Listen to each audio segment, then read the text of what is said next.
The 953-day driving job was supposed to be simple. Pick up a wealthy client, keep your mouth shut, collect the cash. But when Ethan Brooks pulled up to that five-star hotel on a rain-slicked October evening, he had no idea the woman stepping out of those golden doors would shatter every wall he'd built around his heart. Madeline Sterling didn't just need a driver. She needed someone who wouldn't flinch when her perfectly controlled world started to crack. And Ethan? He'd been broken so many times he knew exactly how to stand steady in the storm. If you want to see how a single mom's grief, a millionaire's loneliness, and one honest man's integrity collide into something beautiful, stay with me until the end. And if this story touches your heart, hit that like button and drop a comment with your city so I can see how far our story travels across the world. The rain came down in sheets that Thursday evening, turning downtown Seattle into a blur of neon and wet asphalt. Ethan Brooks sat in his aging Toyota Camry, the one with the cracked leather seats and the stubborn check engine light that refused to stay off, and watched the digital clock on his dash tick toward 6:57 p.m. 3 minutes until the job officially started. $950. He'd read the email 17 times since Monday. 3 days. Airport runs, business meetings, hotel transfers, professional driving services for a VIP client, discretion required, payment upon completion. $950 would cover Sophie's dental work, the electric bill, and maybe, leave enough for new winter boots. The ones she'd been wearing were a size too small, but she never complained. 7 years old and already too good at pretending everything was fine. Ethan adjusted the rearview mirror and caught his own reflection. 36 years old, but the lines around his eyes said 40. Dark hair that needed a trim. The kind of tired that sleep couldn't fix. He straightened his tie, the only one he owned, navy blue and slightly frayed at the edges, and checked the photo clipped to his sun visor. Sophie's gap-toothed grin stared back at him. School picture day, last spring. She'd insisted on wearing her yellow dress, the one Claire had bought her 2 months before the accident. Ethan had hemmed it twice since then because Sophie wouldn't let it go, wouldn't accept that her mama wasn't coming back to buy her new dresses. "Okay, kiddo," he whispered to the photo. "Let's make this count." At exactly 7 o'clock, the glass doors of the Fairmont Olympic Hotel swung open. Ethan's breath caught. She moved like winter itself, cold, beautiful, and utterly untouchable. Madeline Sterling descended the hotel steps with the kind of posture that said she'd never stumbled, never second-guessed, never apologized for taking up space. Her coat was charcoal gray and probably cost more than Ethan's car. Dark hair pulled back so tight it looked painful. Heels that clicked against wet stone like a countdown clock. But it was her face that stopped him. Exhausted. That was the word that fit. Not tired. Exhausted. The kind of bone-deep weariness that makeup couldn't cover and money couldn't fix. Her eyes swept the street with the wariness of someone who'd learned to expect disappointment. Ethan stepped out into the rain, suit jacket darkening immediately. "Ms. Sterling." Those eyes locked onto him, gray-blue, like a winter sea, measuring, calculating, finding him wanting before he'd even spoken. "You're the driver." Not a question. "Yes, ma'am. Ethan Brooks." He extended his hand. She looked at it like it might bite her. After a beat too long, she shook it. Brief, cool, professional. "I assume you received the itinerary." "Yes, ma'am. 7 a.m. pickup tomorrow for your breakfast meeting at the Columbia Tower. After that, then you don't need me to repeat it." She moved toward the passenger door. Ethan hurried to open it, rain streaming down his collar. She slid into the seat with practiced efficiency, already pulling out her phone before he'd even closed the door. By the time he climbed behind the wheel, she had a Bluetooth earpiece in and was typing with both thumbs. "Airport," she said without looking up. "Alaska Airlines Terminal. My assistant's flight lands at 7:45. Ethan pulled into traffic, windshield wipers beating a steady rhythm. The city lights smeared across the wet glass like watercolor paint. He kept his eyes on the road and his mouth shut. 5 minutes passed. 10. The silence in the car felt like a third passenger, heavy and expectant. "I have rules," Madeline said suddenly. Ethan glanced at her in the rearview mirror. She still hadn't looked up from her phone. "Yes, ma'am?" "First rule? No small talk. I don't care about the weather, your day, or your thoughts on current events. I need quiet to work. Understood. Second, be on time. Not 5 minutes early, not 2 minutes late, on time. Yes, ma'am. Third, the temperature stays at 68 degrees, not 67, not 69. 68, got it. She finally looked up, eyes finding his in the mirror. Do you have any questions? Ethan kept his voice even. Just one. Do you prefer bottled water or Evian? Room temperature. My assistant will provide it. Understood. He paused, then added quietly, For what it's worth, Ms. Sterling, I'm just here to make your 3 days easier. Whatever you need, whenever you need it, I'll make it happen. And if what you need is silence, then I'll just listen. Something flickered across her face. Surprise, maybe. Or suspicion. Like he'd said something in a language she almost remembered but couldn't quite translate. Fine, she said finally, and went back to her phone.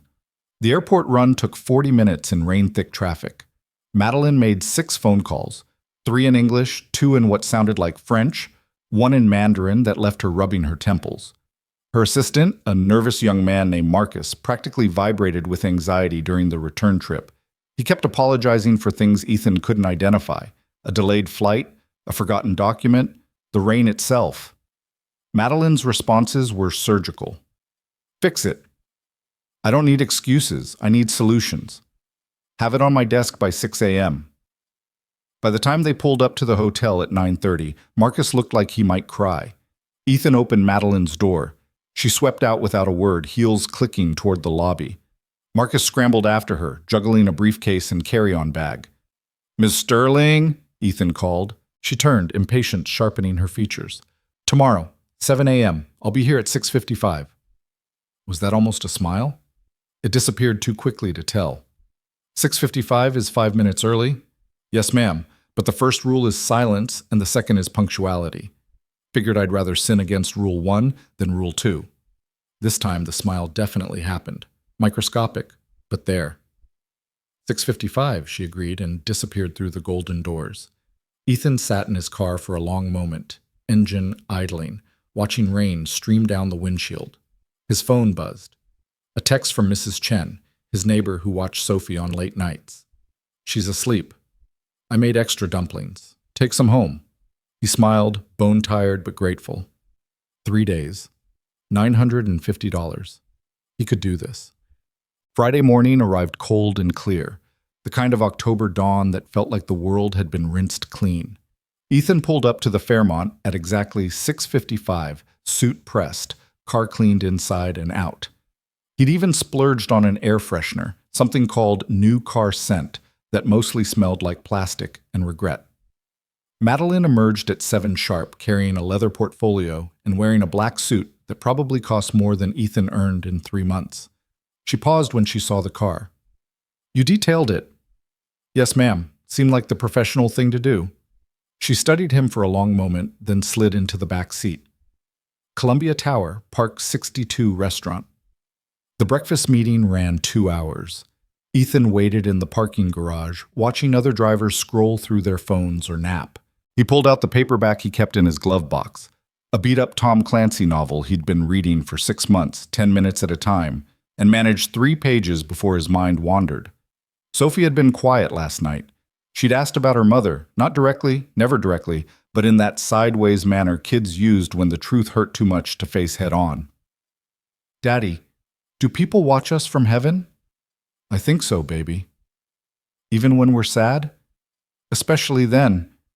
She'd nodded, satisfied, and gone back to coloring. But Ethan had stood in the doorway of her room for a long time after she fell asleep, watching her breathe, remembering Claire's last words in the hospital. Take care of our girl. Promise me, I promise. And Ethan, take care of yourself too. You're allowed to live. He'd kept the first promise. The second one was still a work in progress. At 9:15, Madeline reappeared, walking fast, jaw tight.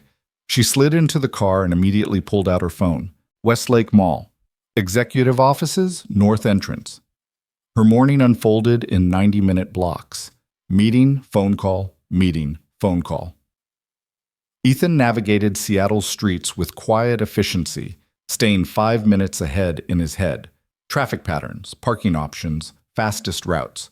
By the time they stopped for lunch at 1:30, he'd already refilled her water bottle 3 times and adjusted the temperature twice without being asked. "How did you know I was cold?" she asked suddenly as they sat in the parking lot of some sushi place in Belltown. She'd been inside for 20 minutes. Ethan looked up from his book. "Your shoulders, ma'am. You hunched them forward twice in the last 10 minutes before we stopped. Usually means someone's cold." "You were watching me." "No, ma'am, just paying attention. There's a difference." She stared at him, really stared, like she was seeing him for the first time. "What's your story, Ethan Brooks?" "Ma'am?" "The photo on your visor. You and a little girl." "Wife?" Ethan's throat went tight. "Daughter, Sophie. She's 7. "And her mother?" The question hung in the air like smoke. Ethan kept his voice steady. "Not in the picture anymore." Madeline's eyes narrowed, but whatever she saw in his face made her back off. "I have 3 more meetings today. The last one ends at 7. Then I need to go back to the hotel." "Yes, ma'am." She turned to leave, then paused. "The car is very clean, thank you." It wasn't much, but it felt like something. The afternoon meetings bled into evening. By 6:30, Ethan could see the exhaustion creeping back into Madeline's shoulders. She'd stopped making phone calls and started just staring out the window, jaw working like she was chewing on thoughts too bitter to swallow. "Ma'am?" he said carefully as they left the last meeting. "There's a place about 10 minutes from here. Nothing fancy, just good food, quiet. If you wanted to stop before heading back." She checked her watch, checked her phone, checked her watch again. "I have emails to answer." "Yes, ma'am. Just thought I'd mention it." Silence. Then, "What kind of food?" "Vietnamese. Pho. Best in the city, if you ask the locals." "I don't eat street food." "No, ma'am. This is a real restaurant, family-owned. The grandmother cooks everything herself. You'd be the only customer who showed up in a suit that costs more than her stove, but I promise the food's worth it." Was that a laugh? It came out more like a snort, but Ethan counted it as a win. 10 minutes, she said. "If it's awful, I'm deducting the time from your fee." "Fair enough." Pho Thanh Do sat in a strip mall between a laundromat and a tax preparation office. The neon sign flickered. The windows were steamed. It looked exactly like what it was, a place where people came for comfort, not Instagram photos. Madeline stared at the exterior like it might be a trap. "You're serious." "Deadly serious, ma'am." She sighed, gathered her portfolio, and followed him inside. The grandmother, everyone called her Ba, looked up from the register and broke into a smile that made her whole face crinkle. "Ethan? Sophie not with you?" "Not tonight, Ba. Brought a friend instead." Ba's eyes swept over Madeline's expensive suit and skeptical expression. "Ah, first time Pho." "First time here," Madeline said carefully. "You sit. I make you something special." Ba disappeared into the kitchen before Madeline could protest. They settled into a corner booth. The restaurant was nearly empty. Just an old man reading a newspaper and a couple of college students hunched over textbooks. The air smelled like star anise and slow-cooked broth, and something else Ethan couldn't name but always associated with safety. Madeline looked around like an anthropologist studying a foreign culture. "You come here often?" "Once a week, usually. Sophie loves the spring rolls. Ba always gives her extra peanut sauce." He paused. "It's our Friday tradition. After her mama died, we needed routines, something to count on." Madeline's expression softened. "How long ago?" 3 years. Car accident. Drunk driver ran a red light." The words came out flat, factual. He'd said them so many times they'd lost their edges. "She was coming home from a late shift at the hospital. Nurse, pediatric ICU. "I'm sorry." "Thank you." "That's why you take these jobs?" "Private driving?" Ethan nodded. "Flexible schedule. I can drop Sophie at school, pick her up, be there when she needs me. Can't do that with a 9 to 5. "What did you do before?" The question landed heavier than she probably intended. Ethan traced a scratch in the table with his thumb. "I was an architect, junior partner at a firm downtown. Good benefits, retirement plan, the whole package. He smiled without humor. Then Claire died, and Sophie stopped sleeping, and I stopped being able to sit at a desk pretending to care about office park blueprints. So I walked away. You just quit? More like crashed and burned. But yeah, eventually I quit. Madeline leaned back, studying him. That must have been hard, giving up your career. It was harder watching my daughter cry herself to sleep every night. Ethan met her eyes. Some things matter more than a career, Ms. Sterling. Before she could respond, Ba appeared with two enormous bowls of pho, broth so clear it looked like amber, noodles piled high, beef sliced thin enough to see through. She set them down with a flourish, then added a plate of herbs, lime wedges, and chili sauce. You eat, she commanded Madeline. Too skinny. Work too much, I can see.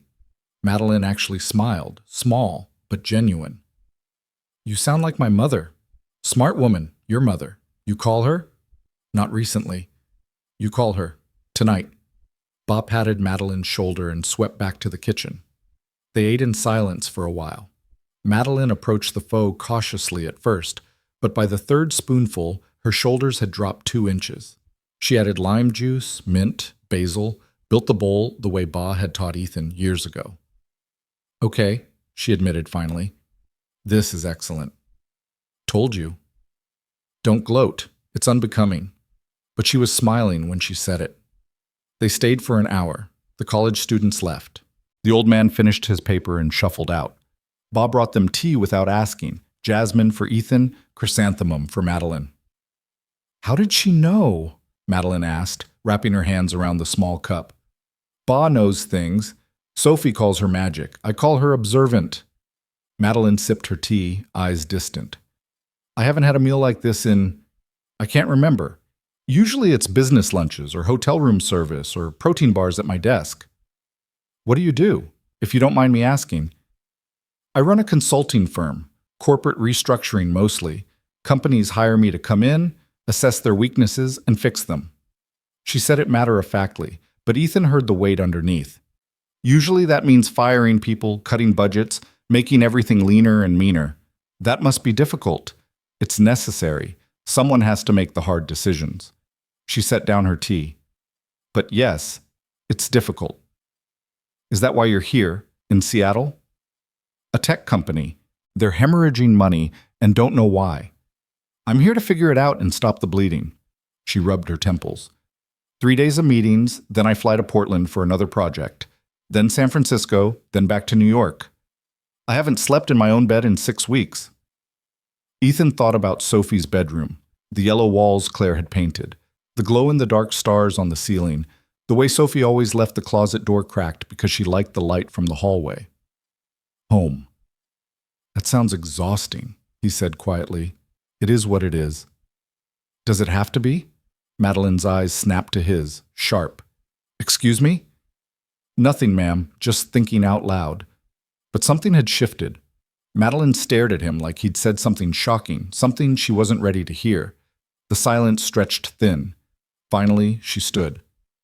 We should go. It's late. Ethan paid the bill. Ba refused to let Madeline contribute, and they walked back to the car. The night air was cold and clean. Stars were visible for once, scattered across the sky like spilled salt. Ethan, Madeline said as he opened her door. Yes, ma'am? Thank you for dinner. My pleasure, ma'am. And stop calling me ma'am, it makes me feel ancient. She paused. Madeline is fine. He nodded. Madeline. Her name felt strange in his mouth, personal, like crossing a line he hadn't known existed. They drove back to the Fairmont in comfortable silence. When Ethan pulled up to the entrance, Madeline didn't immediately get out. She sat for a moment, hands folded in her lap, looking at the hotel like it was a prison she'd sentenced herself to. Same time tomorrow? Ethan asked. Yes, 6:55. She reached for the door handle, then stopped. Ethan? That thing you said earlier, about some things mattering more than a career. Yes? Do you regret it? Giving up architecture? Ethan thought about Sophie's laugh, the way she still reached for his hand when crossing the street, how she'd started drawing pictures of the three of them, her, Ethan, and Claire, even though Claire was never coming back. Not even once, he said. Madeline nodded slowly, like he'd confirmed something she'd been afraid to believe. Then she was gone, swallowed by the golden light of the hotel lobby. Ethan sat in his car, watching the entrance, feeling the weight of $950 that suddenly seemed less important than the look in Madeline Sterling's eyes when she'd said his name. Saturday morning broke cold and bright. Ethan arrived at 6:55 to find Madeline already waiting outside, coffee in hand, looking like she hadn't slept. The exhaustion had deepened, carved into the lines around her mouth. "Morning," she said, sliding into the car. Not good morning, just morning. "Morning," he echoed. "Rough night?" "Conference call with London at 2 a.m., then New York at 4, then my assistant sent me 17 emails about Monday's schedule." She closed her eyes. "I hate time zones." "Where to first?" "Nowhere for an hour. My first meeting's not until 9. She opened one eye. "Is that faux place open for breakfast?" Ethan grinned. "Ba opens at 6. She'll be thrilled." They drove through empty streets, the city still shaking off sleep. Both Ando's lights were on, warm and welcoming. Ba took one look at Madeline and started clucking like a worried hen. "You look terrible. No sleep. Too much work." She guided Madeline to a booth like she was made of glass. "I make you special soup. Fix everything." "I don't think soup can fix my schedule," Madeline said, but she was smiling. "You watch. My soup very powerful." Ba disappeared into the kitchen.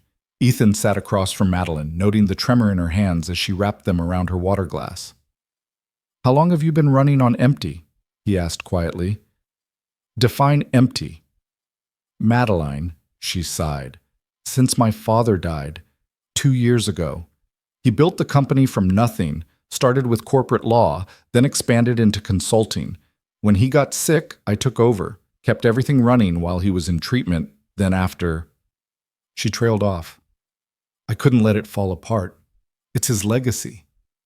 "Is that what he wanted? For you to work yourself to death protecting his legacy? What else am I supposed to do? Live your own life?"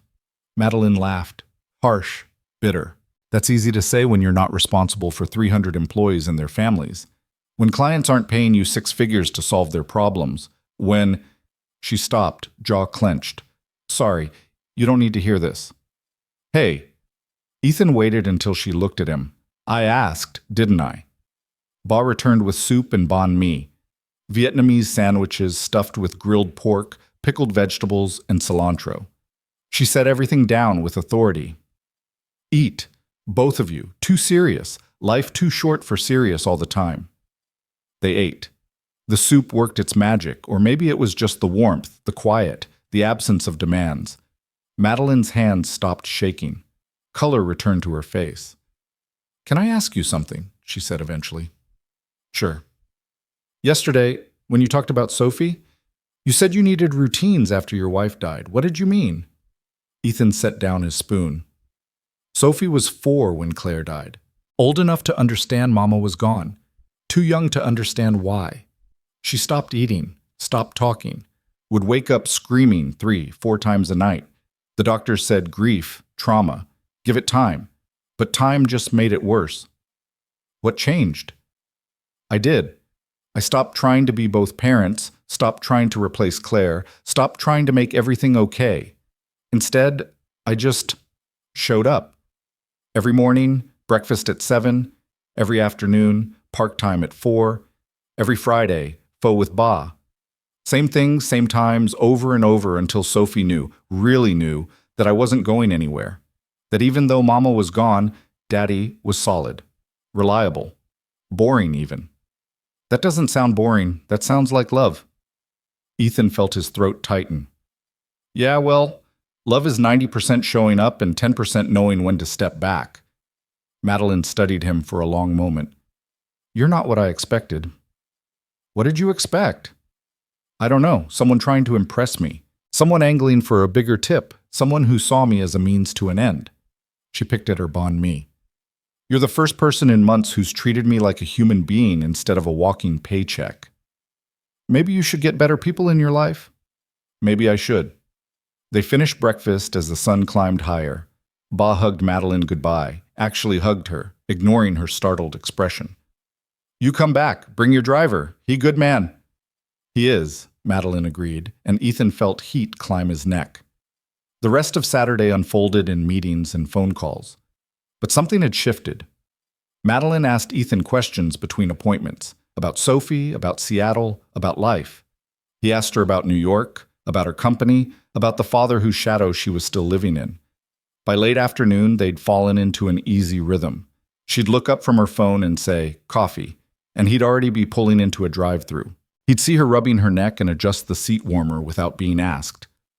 "You're good at this," she said as they waited outside her last meeting of the day. "At driving?" "At paying attention. Comes with the territory. Sophie's 7. You learn to read the signs or you end up with a full-blown meltdown in the grocery store." Madeline smiled. "I'd like to meet her, Sophie."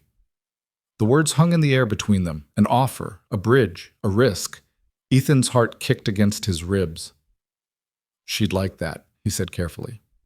"She's always asking me about work, about the people I drive. She likes hearing stories." "What do you tell her?" "The truth, mostly, that everyone's got their own stuff, their own struggles, that sometimes people are rude because they're scared or tired or lonely, that kindness matters." "Does she believe you?" "She's 7. She believes everything I say." He paused. "For now, anyway. Give her a few years and she'll figure out I'm making it up as I go." "I doubt that." At 7:30, Ethan pulled up to the Fairmont for what should have been the last time that day. But Madeline didn't get out. She sat in the back seat staring at her phone, jaw working. "Problem?" Ethan asked. "Tomorrow's Sunday. My last day. Flight's at 6 p.m. She looked up and Ethan saw something in her eyes he hadn't seen before. Uncertainty. "I don't have any meetings scheduled. I was supposed to work from the hotel, catch up on everything I've been putting off. But I don't want to." The admission came out quiet, almost ashamed. "I don't want to sit in that hotel room and answer emails and pretend this weekend didn't happen."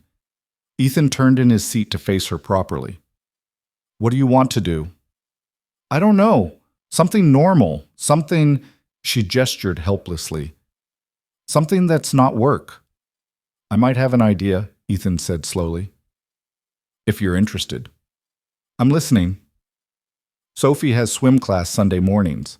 Then we usually get ice cream and go to the park. Nothing fancy, just life." He took a breath. "You're welcome to join us if you want." The silence stretched. Ethan's heart hammered. He'd just invited a client paying him nearly $1,000 to spend the day with his daughter. Professional boundaries were probably exploding somewhere. "What time?" Madeline asked. "Swim class is at 10. We could pick you up at 9:30. 9:30. She nodded, decisive. "Okay. Yes." "You sure?"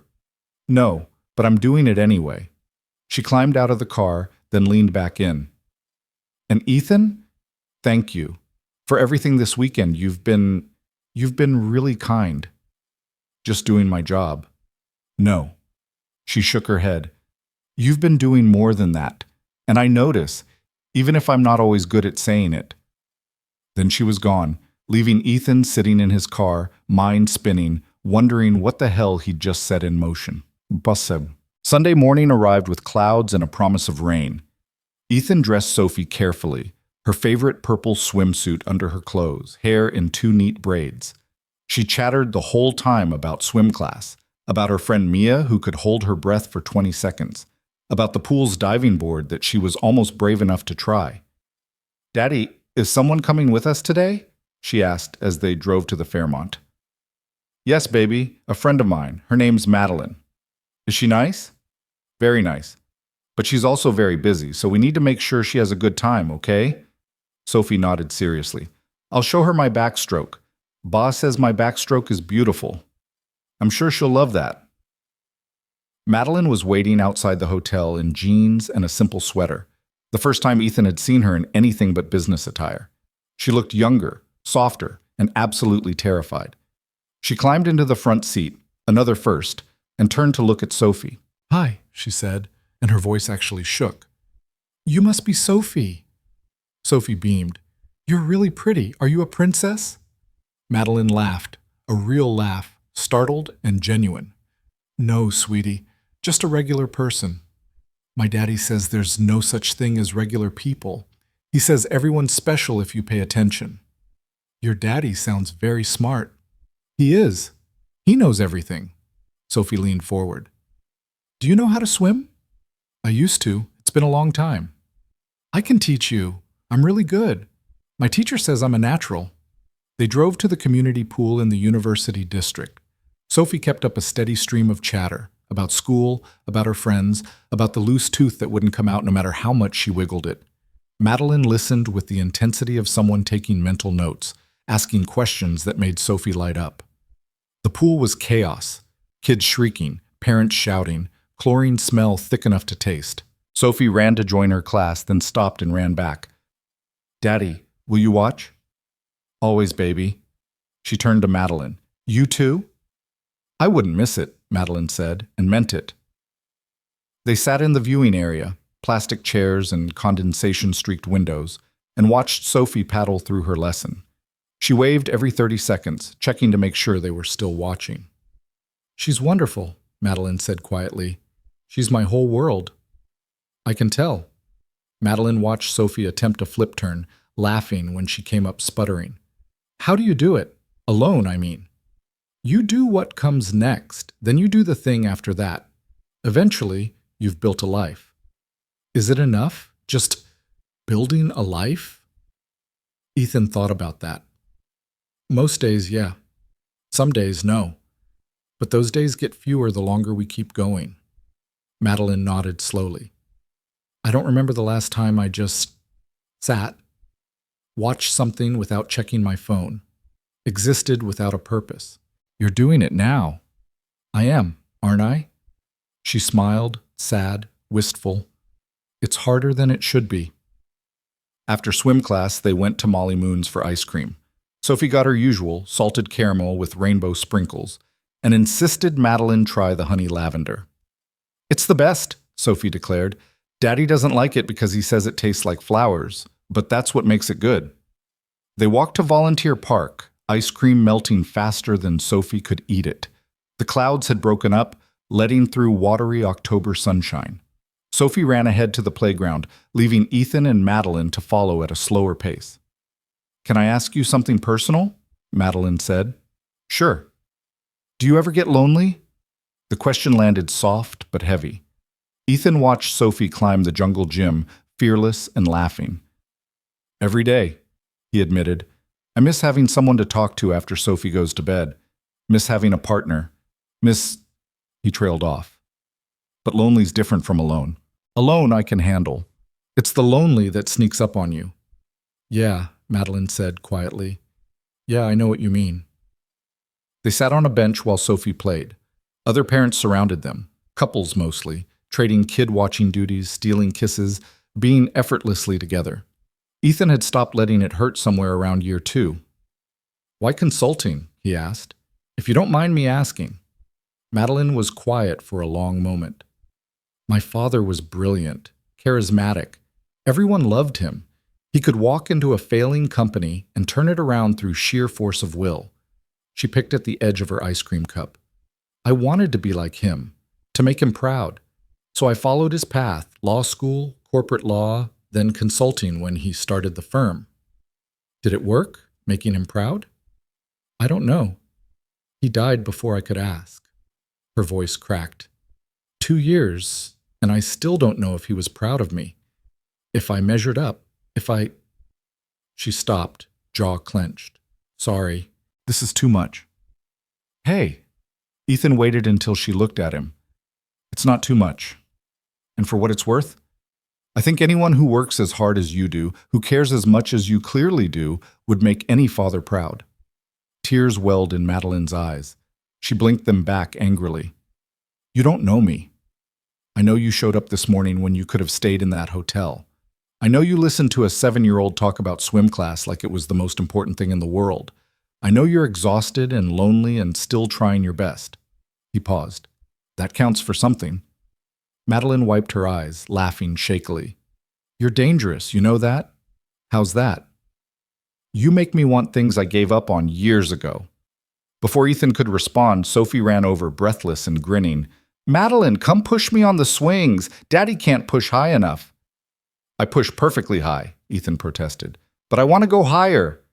Sophie grabbed Madeline's hand. Please? Madeline looked at that small hand in hers like it was made of glass.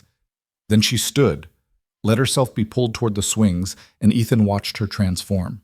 She pushed Sophie gently at first, then higher still, until Sophie was shrieking with delight and Madeline was laughing, really laughing, head back, uninhibited.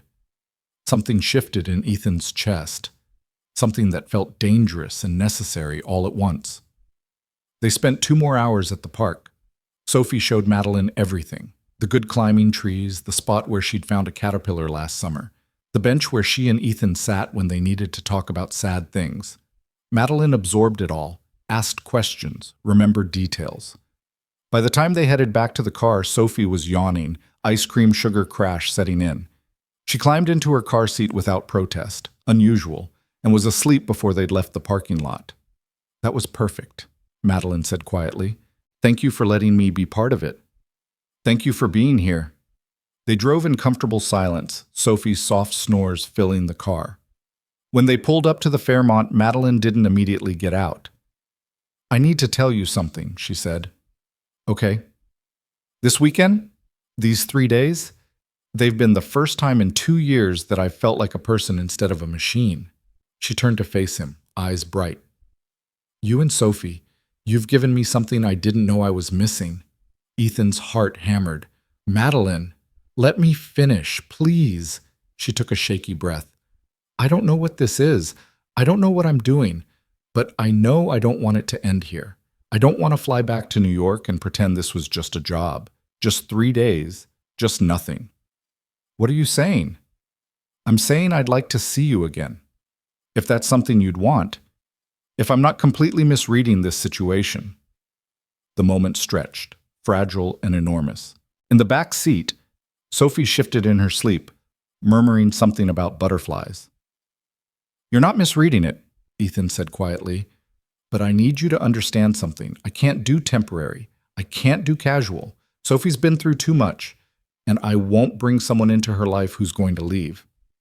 I understand. Do you? Because you live in New York. You work 80 hours a week. You're on planes more than you're on the ground. And I'm a single dad in Seattle who drives for a living because I can't handle the pressure of a real career anymore. He forced himself to meet her eyes. We're different worlds, Madeline. Different lives. I know. She reached out, hesitated, then took his hand. But I also know I haven't felt this alive in years. And maybe that means something. Or maybe it means we're both lonely, and this weekend was a beautiful exception to our regular programming. Maybe. She squeezed his hand. But what if it's not? Sophie stirred awake, blinking sleepily. Are we home? Almost, baby, Ethan said. Madeline has to go catch her plane. Sophie's face fell. Already? Madeline turned in her seat. Yeah, sweetie, but thank you for today. For teaching me about swimming and ice cream and good climbing trees and... Will you come back? The question hung in the air. Madeline looked at Ethan, then back at Sophie, and something in her face shifted. Decision, determination, fear, all mixed together. I'd like to, she said, if that's okay with you and your dad. Sophie looked at Ethan. He nodded. Okay, Sophie beamed. Next time, I'll show you my room. I have glow-in-the-dark stars and everything. I can't wait. Madeline climbed out of the car slowly, reluctantly. She pulled a business card from her purse and handed it to Ethan. My cell number's on here. Call me. Or text. Or anything. Madeline, please. Even if it's just to tell me this was a mistake. I need to know. He took the card. This isn't a mistake. No? No. But it's also not simple. Nothing worth having ever is. She smiled, brave, uncertain, hopeful. Goodbye, Ethan. Sophie. Bye. Sophie waved frantically. They watched her walk into the hotel, shoulders straight, head high. But just before she disappeared through the doors, she turned and looked back, waved, smiled. Then she was gone. Sophie chatted about the day the whole drive home, about Madeline's laugh, about how pretty she was, about how she wanted to show her everything next time. "Did you like her, Daddy?" "Yeah, baby, I did." "Good, me too." That night, after Sophie was in bed, Ethan sat at his kitchen table and stared at Madeline's business card. Madeline Sterling, CEO, Sterling Consulting Group. A New York address. A world away. His phone was in his hand before he could talk himself out of it. "Made it to your flight okay?" 3 minutes later, his phone buzzed. "Boarding now. Can't stop thinking about today. About you. About Sophie. Is that crazy? If it is, we're both crazy." "Good. I like the company." Ethan smiled, chest tight, with something that felt like hope and terror in equal measure. "Get home safe. Talk soon. Promise?" "Promise." He set down his phone and looked at Sophie's photo on the fridge, her gap-toothed grin, her yellow dress, her unshakable belief that everything would be okay as long as Daddy was there. "Take care of our girl," Claire had said, "and take care of yourself too. You're allowed to live." Maybe, Ethan thought, maybe it was time to try. The text came at 2:47 a.m. on a Tuesday, 3 days after Madeline's flight back to New York. "Can't sleep. Keep thinking about that faux place, about Ba telling me to call my mother. Did you know I actually did it?" Called her. "First real conversation we've had in 8 months." Ethan stared at his phone in the darkness of his bedroom, heart kicking against his ribs.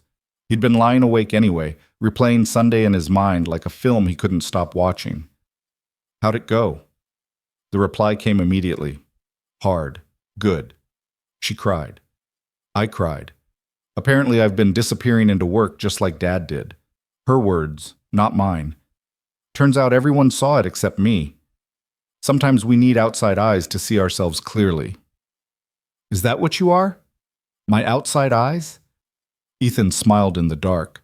"I'm just a guy who drives people around and makes sure they eat real food occasionally. You're more than that. You know you are." He did know. Had known since Sunday, since watching Madeline push Sophie on the swings with her guard completely down, laughing like she'd forgotten how good it felt. But knowing something and admitting it were different countries, and Ethan had spent 3 years building walls specifically to keep himself from crossing that border. "How's Sophie?" Madeline asked. "Asleep." "Finally. She made me tell her 3 stories about you tonight. I'm running out of material. Tell her I miss her. Tell her yourself. She'd love to hear from you." A longer pause this time. Ethan could almost see Madeline chewing her lip, weighing risks, calculating odds. "Would that be okay? If I called sometime, talked to her?" "More than okay." "Tomorrow night? After her bedtime routine? She goes down at 8 Pacific. So 11 your time, I'll be awake. I'm always awake." They texted until 4 in the morning, about nothing, about everything. Madeline told him about her apartment in Manhattan, the one with floor-to-ceiling windows that overlooked Central Park, but felt more like a hotel than a home. Ethan told her about Sophie's latest obsession with butterflies, how she'd made him check 17 library books about metamorphosis. "She asked me if people can metamorphosis too," he typed. "If we can change into something completely different." "What did you tell her?" "That we can. But it takes longer than a cocoon, and it's scarier, and sometimes we need help. Do you believe that?" "I'm starting to." When Ethan finally fell asleep as dawn crept through his curtains, he dreamed of swimming pools and ice cream and a woman with gray-blue eyes who looked at him like he was something more than wreckage. The next evening, Sophie sat on the couch at 7:55, legs swinging, clutching Ethan's phone like it contained the secrets of the universe. "She's really going to call?" she asked for the 4th time. "She really is, baby." "What if I don't know what to say?" "Then you listen. Madeline's good at talking." At exactly 8 o'clock, 11 p.m. in New York, the phone rang. Sophie's eyes went huge. She looked at Ethan, who nodded encouragingly. "Hello?" Sophie's voice came out small, nervous. Ethan couldn't hear Madeline's side of the conversation, but he watched Sophie's face transform, uncertainty melting into delight, shyness dissolving into her natural exuberance. I lost another tooth, see? Sophie held the phone up to her mouth, showing the new gap. The tooth fairy brought me $5. Daddy says that's because New York tooth fairies are rich. Sophie giggled at whatever Madeline said, then launched into a detailed explanation of butterfly metamorphosis, complete with hand gestures Madeline couldn't see but Sophie couldn't stop making. And then the caterpillar makes a chrysalis, not a cocoon, that's moths, totally different. And in seats that it basically turns into soup before it becomes a butterfly. Isn't that cool? It has to completely fall apart to become something new. Ethan's throat went tight. They talked for 20 minutes. Sophie showed Madeline her glow-in-the-dark stars via video call, introduced her to Mr. Whiskers, the stuffed cat, and explained her elaborate plan to build a butterfly garden in the spring. Okay, baby, Ethan said gently. Madeline has work tomorrow. Time to say goodnight. But Daddy... We can talk again soon, he heard Madeline say through the speaker. I promise. Okay. Good night, Madeline. I miss you. A pause. Then Madeline's voice, thick with emotion. I miss you too, sweetheart. So much. After Sophie reluctantly went to bed, Ethan took the phone to his bedroom. Hey, he said. Hey. Madeline's voice was rough. She's incredible, Ethan. Just incredible. She liked you from minute one. Kids have good instincts. Do they, or is she just starving for female attention? The question landed like a punch. Ethan sat on the edge of his bed, suddenly exhausted.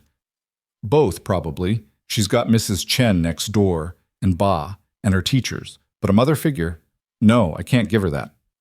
I wasn't criticizing. I know, but it's true anyway. He rubbed his face. I worry about that. About what she's missing. About whether I'm enough. You're more than enough. Anyone can see that. Can they? Because sometimes I feel like I'm barely holding it together, like one wrong move and everything falls apart. Madeline was quiet for a moment. You want to know something I've never told anyone? Sure. After my father died, I had a panic attack during a board meeting. Full-blown, can't breathe, thought I was dying panic attack. Locked myself in the bathroom for an hour. Her voice shook. Everyone thinks I just stepped up, took charge, handled it. Nobody knows I spent 6 months terrified every single day that I'd fail, that I'd destroy everything he built. What changed? Nothing. I'm still terrified. I just got better at hiding it. Ethan closed his eyes. We're a mess, aren't we? Completely, but at least we're honest about it. They talked until 1 in the morning. Madeline propped up in her too-big bed in Manhattan. Ethan lying in his small room in Seattle with Sophie's nightlight, casting yellow stars across the ceiling from the hallway. They talked about Claire, about the year after she died when Ethan couldn't figure out how to be both parents, about Madeline's father, about the weight of expectations and the impossibility of filling shoes that were never meant for you. Do you think they'd approve? Madeline asked quietly. Claire and my father, of this, whatever this is. Ethan thought about Claire's last words. You're allowed to live. Yeah, he said. I think they would. The calls became routine. Every night at 8 Pacific, 11 Eastern, Madeline would call Sophie. They'd talk about school, about butterflies, about nothing important and everything essential. Then after Sophie went to bed, Madeline and Ethan would talk for hours about their days, their fears, their slowly evolving understanding that what had started as a $950 job had become something neither of them knew how to name, but both were afraid to lose. 2 weeks after Madeline left Seattle, Ethan's phone rang at 3 in the afternoon. Unusual, unexpected. He was waiting outside Sophie's school, 5 minutes early, like always. Madeline? Everything okay? I'm coming back to Seattle. Her voice was tight, controlled. This weekend. I need to see you. Ethan's heart lurched. What's wrong? Nothing's wrong. Everything's... She stopped. I have a meeting with a potential client on Friday, Boeing. They want to discuss a consulting contract. I fly in Thursday night, fly out Sunday morning. That's great, the Boeing contract, I mean. Ethan, she paused. I volunteered for it. Told my partner I needed to handle this one personally. He thought I was insane. I hate aerospace contracts. But it got me to Seattle, so I lied through my teeth about my expertise. You're flying across the country under false pretenses to see me? And Sophie, don't forget Sophie. That's insane. I know. Also kind of romantic. I was hoping you'd say that. He could hear the smile in her voice. Can I see you, both of you? I know it's last minute and you probably have plans. Madeleine, breathe. Yes. Obviously, yes. Really? Really, Sophie's going to lose her mind. What about you? Ethan watched parents stream out of the school, collecting children, living their ordinary lives. I might have already lost mine. Good. I like the company. That night, when Ethan told Sophie that Madeleine was coming to visit, she actually screamed, a high-pitched squeal of joy that made Mrs. Chen knock on the wall they shared. Sorry, Ethan called. When? Sophie bounced on the couch like it was a trampoline. When? Thursday night. She has to work Friday, but she'll have time Saturday and Sunday morning. We have to clean everything and make the apartment pretty, and I need to finish my butterfly drawing. Sophie was already running to her room, leaving a trail of chaos behind her. Ethan sat on the couch, heart pounding, wondering what the hell he was doing. Madeleine Sterling was flying across the country to see him. She'd volunteered for a contract she didn't want, lied to her business partner, and rearranged her impossible schedule. For him. For them. His phone buzzed, a text from Madeleine. Second thoughts? Terrified thoughts. Me too. But I'm doing it anyway. Why? Because I can't stop thinking about you. Because Sophie talks about butterflies, and I think about metamorphosis and falling apart to become something new. Because for the first time in 2 years, I want something more than my father's approval. Ethan stared at the message for a long time. Then he typed, We're really doing this, aren't we? I think we are. Is that okay? He thought about Claire, about the promise he'd made, about Sophie's laughter and Madeleine's smile and the terrifying possibility that maybe, just maybe, he was allowed to have this. Yeah, it's okay. Thursday arrived like Christmas and a root canal combined. Sophie changed outfits 4 times. Ethan cleaned the apartment until his hands smelled like lemon cleaner and regret. By 7 p.m., when they pulled up to the airport arrivals terminal, Sophie was vibrating with excitement and Ethan's palms were sweating. Madeleine emerged through the automatic doors carrying a small overnight bag and looking like she'd run the whole way from New York. Hair slightly mussed, coat wrinkled, eyes bright and nervous. Sophie launched herself out of the car before Ethan could stop her. Madeleine! Madeleine dropped her bag and caught Sophie in a hug that looked like relief made physical. Hey, sweetheart, I missed you. I missed you more. I drew you 17 butterflies. Well, 16 butterflies and one that might be a moth, but I'm not sure. I can't wait to see them. Ethan climbed out of the car, suddenly shy. Madeleine looked at him over Sophie's head, and the expression on her face, vulnerable, hopeful, scared, made his chest tight. Hi, she said. Hi yourself. This is crazy, right? Completely. But we're doing it anyway. Apparently. She smiled, that real smile, the one she'd worn at the park, and Ethan felt something click into place. Something that had been loose and rattling around in his chest for 3 years suddenly settled. They drove back to Ethan's apartment in Ballard, a modest 2-bedroom in a building that had seen better decades. Sophie chattered the whole way, showing Madeleine her school artwork, her library books, her treasure box of special rocks and feathers. This is us, Ethan said as they climbed the stairs to the 3rd floor. It's not much. It's perfect, Madeleine said, and meant it.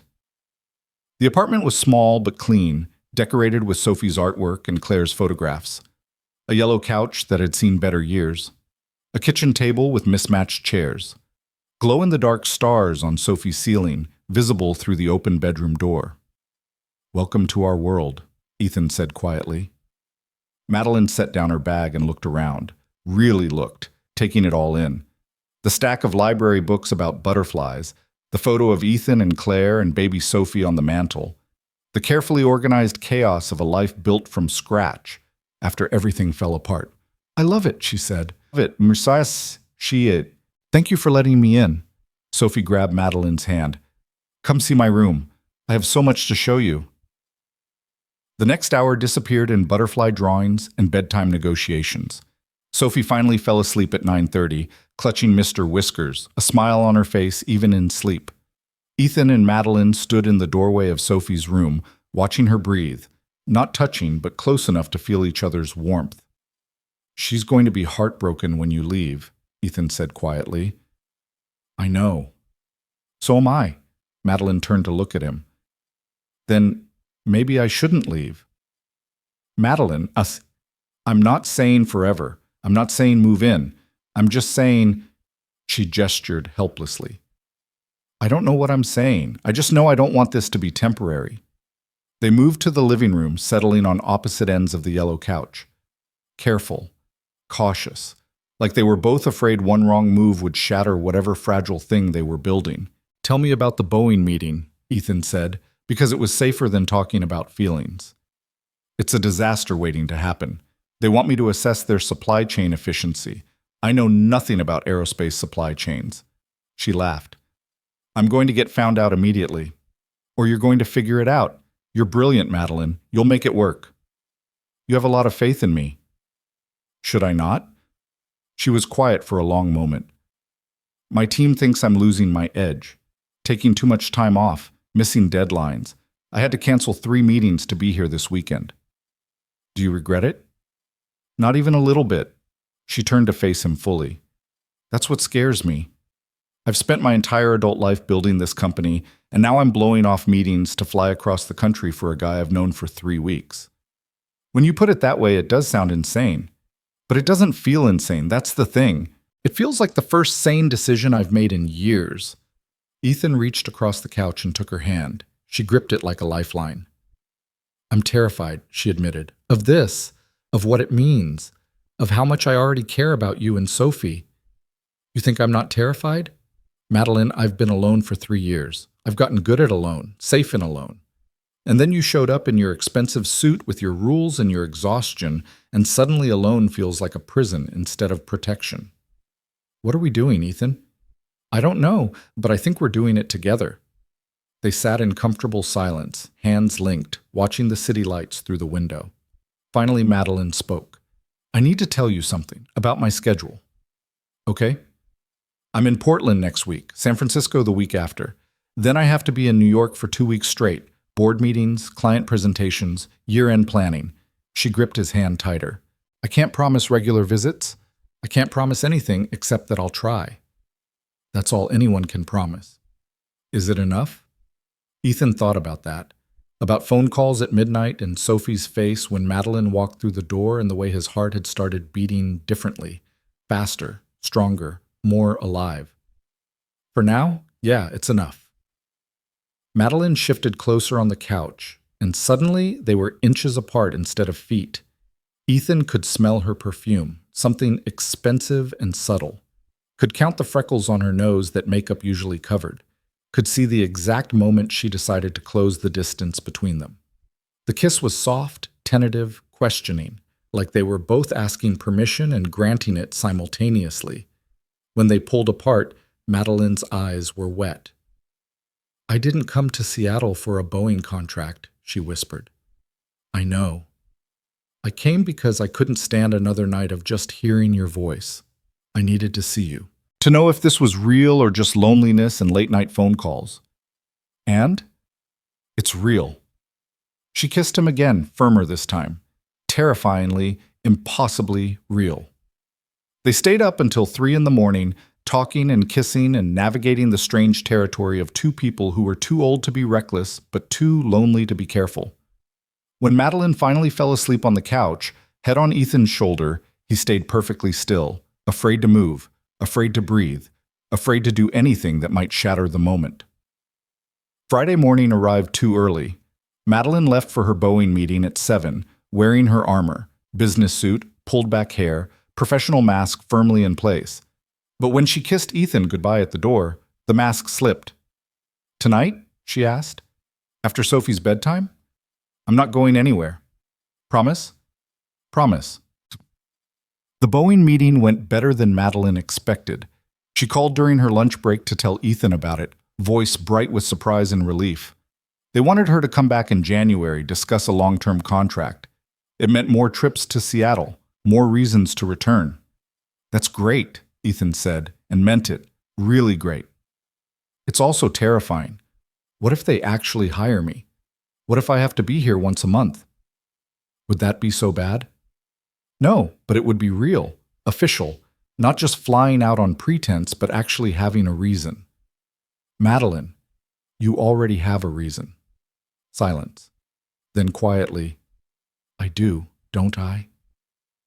That night, after Sophie was asleep, Madeline and Ethan sat on his tiny balcony, barely big enough for 2 chairs and a dying plant Ethan kept forgetting to water, and watched the Seattle rain that had finally arrived. Tell me about Claire, Madeline said suddenly. Ethan stiffened. Why? Because she's part of you, part of Sophie, and if I'm going to be in your lives, I need to understand. He was quiet for a long time, listening to rain patter against the metal railing. Finally, he spoke. She was a force of nature, loud, opinionated, passionate about everything. She wanted to save every kid who came through her ICU. Some nights she'd come home crying because she couldn't, but she'd go back the next day and try again. How did you meet? College. I was studying architecture. She was pre-med. We met at a party, spent the whole night arguing about whether buildings or people were more important. She won. She always won. Madeline smiled. I would have liked her. She would have liked you too. Would have told you to stop working so much and eat more. Would have probably tried to set you up with one of her single doctor friends. But not you. Ethan met her eyes. I wasn't single then. And you weren't you. What am I? Necessary, unexpected, terrifying. He reached for her hand. Everything I didn't know I needed. Madeline's eyes filled. I'm going to hurt you. Not on purpose, but I will. I'll choose work over plans. I'll miss calls. I'll cancel visits. Probably. And Sophie, what if I let her down? What if I can't be what she needs? You already are what she needs. You show up, you listen, you care. That's all anyone can ask. Is it enough? Madeline. Ethan pulled her chair closer until their knees touched. Stop trying to be perfect. Stop trying to prove you deserve this. You're enough, exactly as you are. Messy, scared, impossibly busy. You're still enough. She kissed him then, desperate and grateful, and Ethan felt 3 years of loneliness start to crack open. Not breaking, transforming. Like a caterpillar in a chrysalis, falling apart to become something new. Saturday morning, Sophie woke them at 6 a.m. with a plan that involved the zoo, the aquarium, and approximately 7 hours of nonstop activity. Madeline, bleary-eyed and beautiful in borrowed sweatpants, agreed to everything. They went to the Woodland Park Zoo. Sophie dragged them from exhibit to exhibit, narrating animal facts with the confidence of a 7-year-old who'd read exactly 3 Wikipedia pages.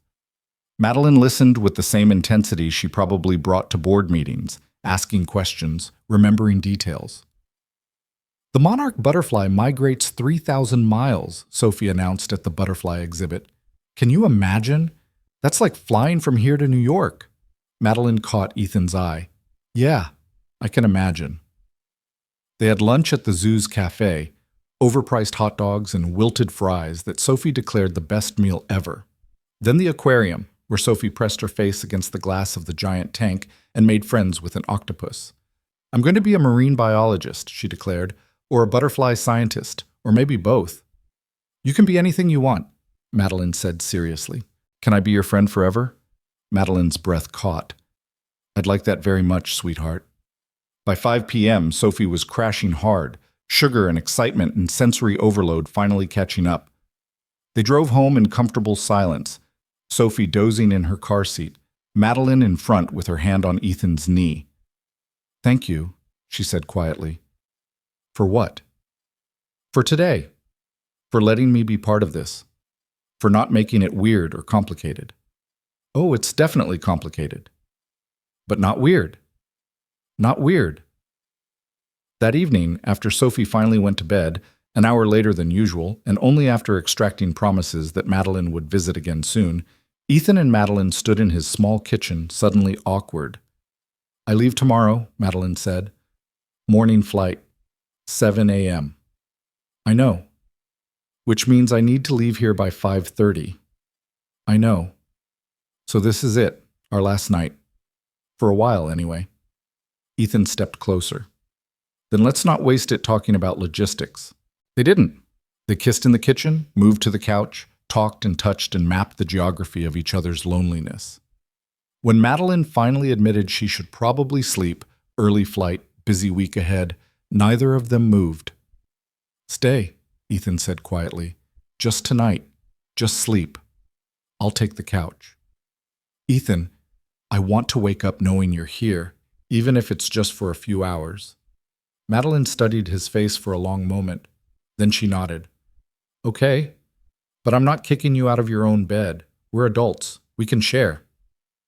They lay in Ethan's small bed, fully clothed, careful not to touch too much, and talked until 2 a.m, about everything and nothing, about Claire and Madeline's father, and the weight of expectations, and the lightness of letting go. I need to tell you something, Madeline said into the darkness. Okay. I think I'm falling in love with you.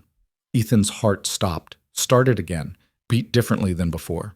I know it's too soon, she continued quickly. I know we barely know each other. I know it's insane and impractical and probably doomed, but I needed you to know, before I leave, before this becomes real. Madeline. You don't have to say anything. I think I'm falling in love with you too. She turned in the darkness, finding his face with her hands. Really? Really? And you're right. It's insane and impractical, but it's also the most honest thing I've felt in 3 years. They kissed until the alarm went off at 5 a.m. Too early, too soon, not enough time. They dressed in silence, Madeline borrowing Ethan's sweatshirt because the morning was cold and she wasn't ready to put her armor back on yet. Sophie was still asleep when they left. Ethan had kissed her forehead, whispered that he'd be back soon, and prayed she wouldn't wake up heartbroken. The drive to the airport felt both endless and too short. They didn't talk much. What was there to say that hadn't been said in the darkness of his bedroom, in whispered confessions and careful kisses? At the departure's curb, Madeline gripped his hand. I'll call tonight, after my meetings. We'll be waiting. Tell Sophie I'm sorry I didn't say goodbye. Tell her, her voice broke. Tell her I'll be back as soon as I can. She knows. We both know. Madeline kissed him, urgent, desperate, already grieving, and then she was gone, swallowed by the automatic doors and the press of travelers and the relentless forward motion of a life that demanded she keep moving. Ethan sat in his car for a long time, watching planes take off, carrying people away to lives that continued spinning even when your own felt like it had stopped. His phone buzzed. A text from Madeline. Gate. Boarding soon. Already miss you. Miss you too. Fly safe. Ethan? Yeah? This is real. Us. Even when it's hard, even when it's complicated, it's real. I know. I'll be here when you're ready to come back. Promise? Promise. He drove home as the sun rose, painting Seattle in shades of gold and hope. Sophie was awake when he walked in, sitting at the kitchen table with tears streaming down her face. She left, Sophie whispered. Madeline left. Ethan knelt in front of his daughter, gathering her into his arms. She had to, baby. She has a job in New York, people counting on her. But she's coming back, right? She promised. She promised. Do you believe her? Ethan thought about Madeline's face in the darkness, her confession, her fear and hope tangled together like vines. Yeah, baby, I believe her. Sophie cried for a few more minutes, the big gulping sobs of a child learning that love sometimes means letting go. And then she wiped her eyes and looked at Ethan with frightening wisdom. Do you love her, Daddy? The question hung in the air, honest, impossible to dodge. Yeah, Ethan admitted. I think I do. Good. Sophie nodded, satisfied. Because she loves us too. I can tell. How can you tell? She looks at us the way you look at Mama's picture, like we're precious. Ethan's throat closed. He pulled Sophie closer, breathing in her shampoo and innocence and that unique Sophie smell that meant safety. You're very smart, you know that? Mama always said I got her brains and your heart. She was right. They made pancakes for breakfast, Sophie's favorite, chocolate chip with too much syrup. They called Mrs. Chen and invited her over, They read library books about butterflies and talked about metamorphosis and how sometimes falling apart was necessary to become something new. And that night, at 8 p.m. Pacific Time, 11 p.m. Eastern, Madeline called. She talked to Sophie first, about the plane ride, about the butterfly drawing Sophie had given her, about how much she missed them already. Then, after Sophie reluctantly handed over the phone, she talked to Ethan. "I'm in my apartment," she said quietly, "looking at the city. It's never felt emptier." "Come back." "I will." January. The Boeing contract. 6 days, maybe 7. That's 7 weeks away. I know, but I'll call every night, and text, and maybe video calls on weekends. It's not the same. No, but it's what we have right now. She paused. Unless you want to call this off, tell me it's too hard, too complicated. I would understand. Madeline, I'm serious. I don't want to be the thing that breaks your heart, or Sophie's. Ethan looked at Sophie, already in her pajamas, drawing another butterfly with fierce concentration.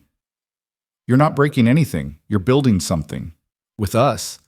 And yeah, it's complicated and scary and probably ridiculous, but I want it anyway. Yeah, so stop giving me outs. I'm in this. All the way. He heard her breath catch. Okay.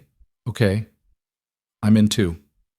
They talked until midnight, longer than they should have, later than was wise. But neither of them wanted to be the first to hang up, the first to admit that distance was real and hard and unavoidable. Finally, reluctantly, Madeline yawned. I have a 7 a.m. meeting. I should sleep. Okay. Good night, Madeline. Good night, Ethan. Thank you. For what? For catching me when I fell.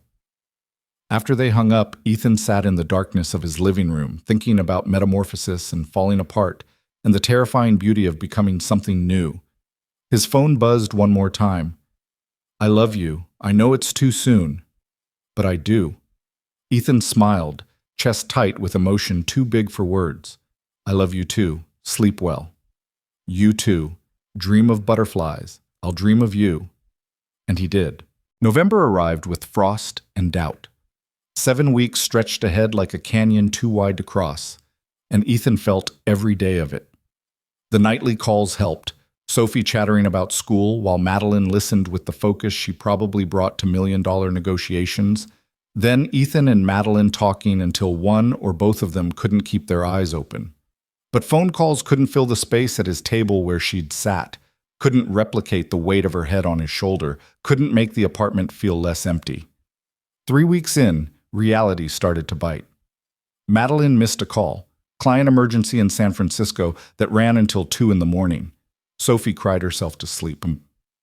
The next night, Madeline called at 7 instead of 8, catching them at dinner, and the rhythm felt wrong, fractured. I'm sorry, Madeline said for the third time. Yesterday was a disaster. The client threatened to walk, and I had to... It's fine, Ethan interrupted, but his voice was tight. We understand. Ethan, talk to me. Not now, Sophie's listening. After Sophie went to bed, later than usual, clingy and uncertain, Madeline called back. Okay, now talk to me. Ethan sat on his balcony in the November cold, watching his breath fog in the air. This is harder than I thought it would be. I know. Sophie asked me today if you were real or if she dreamed you, 7 years old, and she's already doubting what's right in front of her face because it's too good to be true. What did you tell her? That you're real, that you love us, that distance doesn't change that. He paused.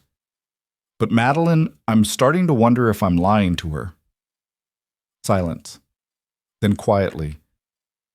Are you breaking up with me? No. Maybe. I don't know. Ethan rubbed his face. I'm scared. Scared that we're building Sophie up for a fall. Scared that you're going to wake up one day and realize this doesn't fit into your life. Scared that I'm being selfish, letting her love you when I can't promise you'll stay. I'm not going anywhere. You already did. You left, and you'll keep leaving because that's what your life requires. And maybe that's okay for us. We're adults. We signed up for complicated. But Sophie? She didn't sign up for this. She just fell in love with you because you pushed her on the swings and listened to her butterfly facts like they mattered. They do matter. She matters. You both matter more than anything. Then prove it. The words came out harsher than he intended. Because right now, you're a voice on a phone and a memory that's getting hazier every day. He heard Madeline's breath hitch. That's not fair. Maybe not, but it's true. Another pause, longer this time. When Madeline spoke again, her voice shook. I have 18 meetings this week, a board presentation on Friday, a client crisis in Portland that needs my physical presence. My partner is furious that I'm distracted. My assistant quit because I snapped at her during a call. I'm sleeping 4 hours a night and forgetting to eat, and I know, I'm failing you both. But I don't know how to fix it. Ethan's anger deflated. I'm not asking you to fix everything. I'm just asking for, something more than this. What if I can't give you more right now? The question hung between them like smoke.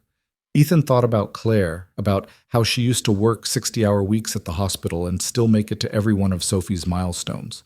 Exhausted, running on fumes, but present, always present. Then maybe we need to talk about what we're actually doing here, he said quietly. Because I can't keep explaining to my daughter why the woman she loves is too busy to show up. Ethan, please, I need to go. Sophie's calling. Wait. But he hung up, heart pounding, immediately regretting it. His phone buzzed 30 seconds later. A text. I'm sorry. You're right. I'll do better. Then another. I love you, both of you. That's not nothing. Ethan stared at the messages for a long time before typing back. I know, I love you too. I'm just scared. Me too, but we're worth being scared for. He wanted to believe her. He did believe her, but belief didn't make the next 4 weeks any shorter, didn't make the empty space at his table any less noticeable, didn't stop Sophie from asking every single day when Madeline was coming back. The low point came on Thanksgiving. They'd made plans. Madeline was supposed to fly in Wednesday night, spend the holiday with them, fly back Friday. Mrs. Chen had loaned them extra chairs. Sophie had made place cards with painstaking 7-year-old precision. Ethan had bought a turkey that was probably too big, but he wanted everything perfect. Tuesday night, Madeline called. Ethan knew before she said a word. Don't, he said. Please don't. Ethan, I'm so sorry. The Portland client, they moved up the deadline. If I don't present on Thursday, we lose a $3 million contract. So come Friday. We can do Thanksgiving Friday. I can't. I have to be in New York Friday morning. Board meeting that's been scheduled for months. Ethan closed his eyes. So you're not coming at all? I'll make it up to you. Christmas, I promise. I'll take the whole week off. I'll... Stop. His voice came out flat. Just stop making promises you can't keep. That's not fair. You know how important this contract is? $3 million, Ethan. That's not pocket change. And we're what? Convenient when your schedule allows? You know that's not true.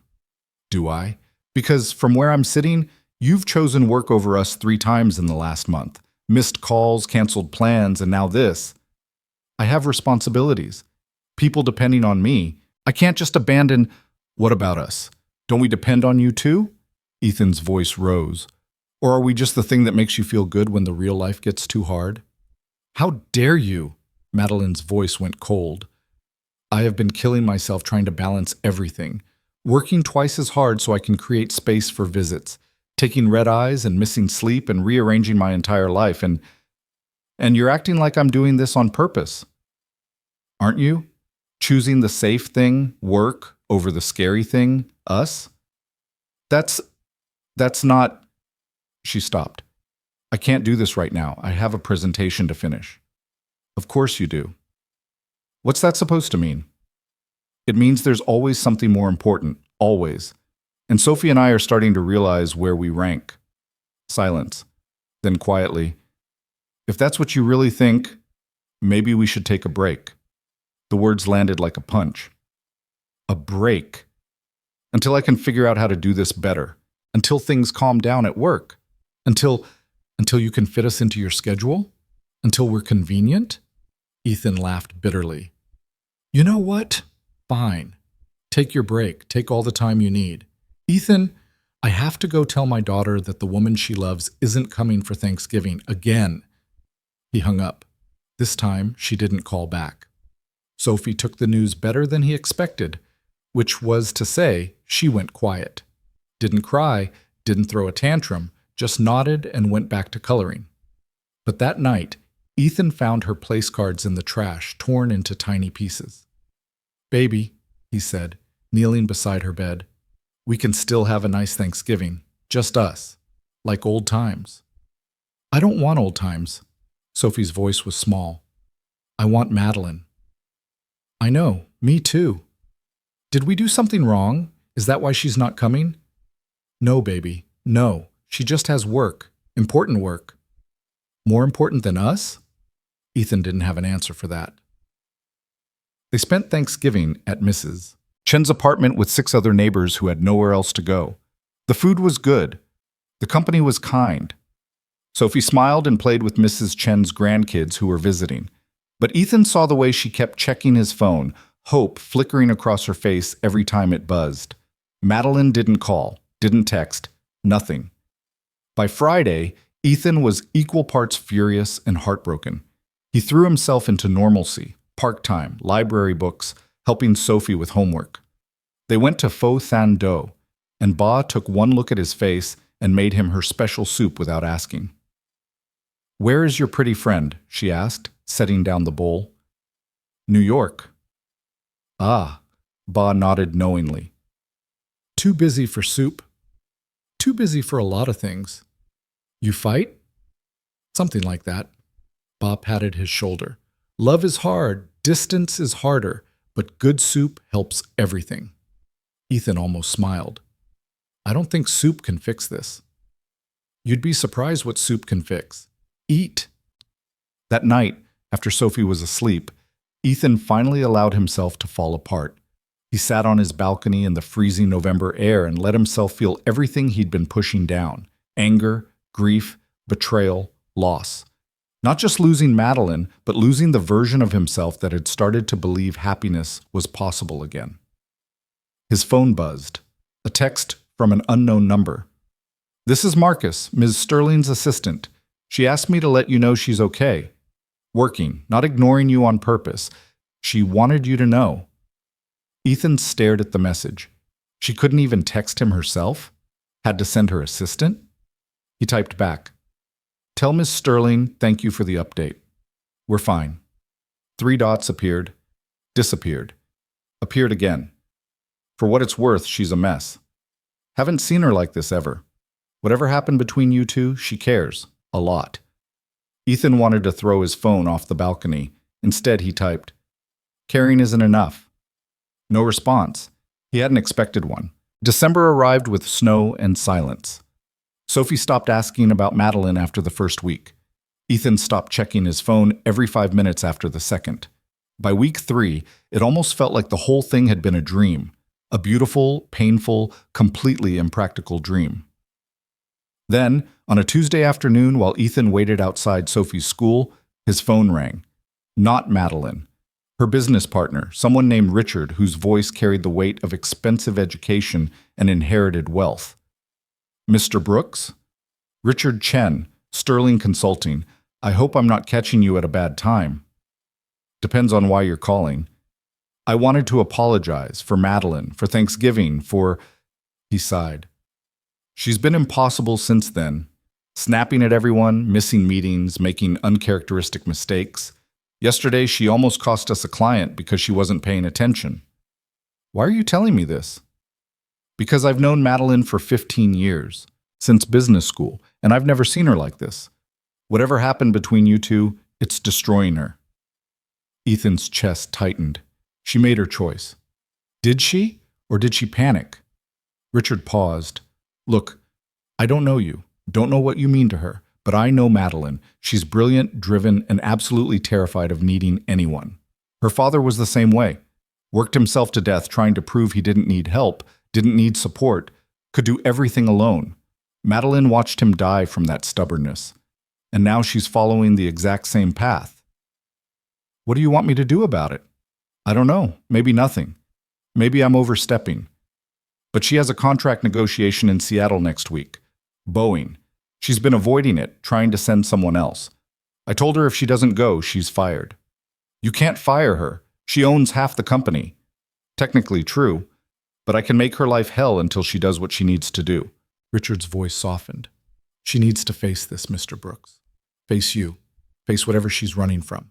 And she won't do it unless someone forces her hand. After Richard hung up, Ethan sat in his car, mind spinning. Sophie emerged from school, chattering about a science project, oblivious to her father's inner turmoil. That night, he called Mrs. Chen. I need a favor, big one. Anything, dear? Can you watch Sophie next week? Maybe a couple days? I might need to. I don't know what I need to do yet, but I need options. Of course, she can stay here. We'll make dumplings, watch movies, spoil her rotten. Thank you. After Sophie was asleep, Ethan pulled out his laptop and did something he'd been avoiding. He looked up Madeline Sterling. Really looked. Articles, interviews, profiles. There she was, staring back from a Forbes feature. The woman restructuring corporate America. Sharp, confident, untouchable. Sterling doesn't believe in work-life balance, the article quoted her saying. Balance implies equal weight. My work gets 90%. Personal life gets whatever's left. That's how you succeed. Ethan closed the laptop, stomach churning. Had he been fooling himself, thinking he could be more than whatever's left? His phone buzzed. Finally, after 3 weeks of silence, a text from Madeline. I'm coming to Seattle next week, Boeing contract. I understand if you don't want to see me, but I needed you to know. Ethan stared at the message for a long time. Then he typed, When? Wednesday. Meetings Thursday and Friday. Flying back Saturday. We should talk. 3 dots appeared. Disappeared. Appeared again. I'd like that. If you're willing, Thursday night, 8 p.m., I'll pick you up from your hotel. Okay. And Madeline? Yes? Don't make promises you can't keep this time. I won't. The week crawled by. Sophie sensed something was different. Ethan was distracted, quieter than usual. Wednesday evening, as he packed her overnight bag for Mrs. Chen's place, she finally asked, Is Madeline coming back? Ethan zipped the bag slowly. Yeah, baby. She's here for work. Are you going to see her? Tomorrow night. Sophie studied his face with frightening perception. Are you still mad at her? I don't know what I am. Do you still love her? The question was so direct, so Sophie, that Ethan almost laughed. Yeah, I do. Then you should tell her. Mama always said you can't fix things if you don't talk about them. When did you get so wise? I'm 7 3/4. That's almost 8. Thursday arrived cold and clear. Ethan worked his regular driving jobs, a tech exec to the airport, a couple to a restaurant downtown, an elderly woman to a doctor's appointment. Normal life, continuing despite the fact that his heart felt like it might crack open. At 7:30, he pulled up to the Fairmont, the same hotel where he'd picked up Madeline 3 months ago. It felt like a lifetime, like a different person had stood in this exact spot, nervous about a $950 job, with no idea his entire world was about to shift. At exactly 8 p.m., Madeline emerged from the lobby. She looked thinner, more exhausted than he'd ever seen her. Hair pulled back so tight it had to hurt. Suit immaculate, but somehow ill-fitting, like she'd lost weight and hadn't bothered to adjust her wardrobe. She climbed into the passenger seat, front, not back, one small intimacy they'd earned, and for a moment neither of them spoke. Hi, she finally said. Hi. You look good. You look tired. I am tired. She turned to face him fully. I'm exhausted. I'm miserable. And I'm sorry. Sorry for what specifically? For Thanksgiving, for choosing work, for taking a break when what I should have done was fight for us. Her voice shook. For being a coward. Ethan pulled into traffic, needing something to do with his hands. Where do you want to go? Anywhere. Nowhere. I don't care as long as we can talk. He drove to Golden Gardens Park, nearly empty on a December evening. They walked along the beach, feet crunching on sand mixed with frost, the city lights reflecting off the dark water of the Puget Sound. Richard called me, Ethan said. Told me you've been a mess. Madeline laughed bitterly. Richard needs to learn boundaries. He said you're following your father's path, working yourself to death to prove you don't need anyone. Maybe I am. Why? She stopped walking, staring out at the water. Because needing people is terrifying. Because everyone I've ever needed has left. My father died. My mother emotionally checked out years before that. The one serious boyfriend I had left me because I was too focused on work. And I told myself it was fine. That I didn't need a partner, didn't need family, didn't need anything except my company and my goals. And then? And then I met you. She turned to face him, eyes bright with unshed tears. And suddenly I wanted everything I'd convinced myself I didn't need. You, Sophie, a life that wasn't just meetings and contracts, and it terrified me. Because what if I wasn't good enough? What if I failed at being a partner, a mother figure, a person who could balance everything? So you sabotaged it. So I sabotaged it, she agreed. Chose work over Thanksgiving because work is safe. Work I know how to do. But loving you, loving Sophie, being vulnerable and present and necessary to someone else's happiness? I don't know how to do that. Ethan shoved his hands in his pockets against the cold. You were doing fine. Until you got scared. I was doing terribly. Missing calls, canceling visits, constantly choosing my company over you. And the worst part? I knew I was doing it. Knew I was hurting you both. But I couldn't stop. Why not?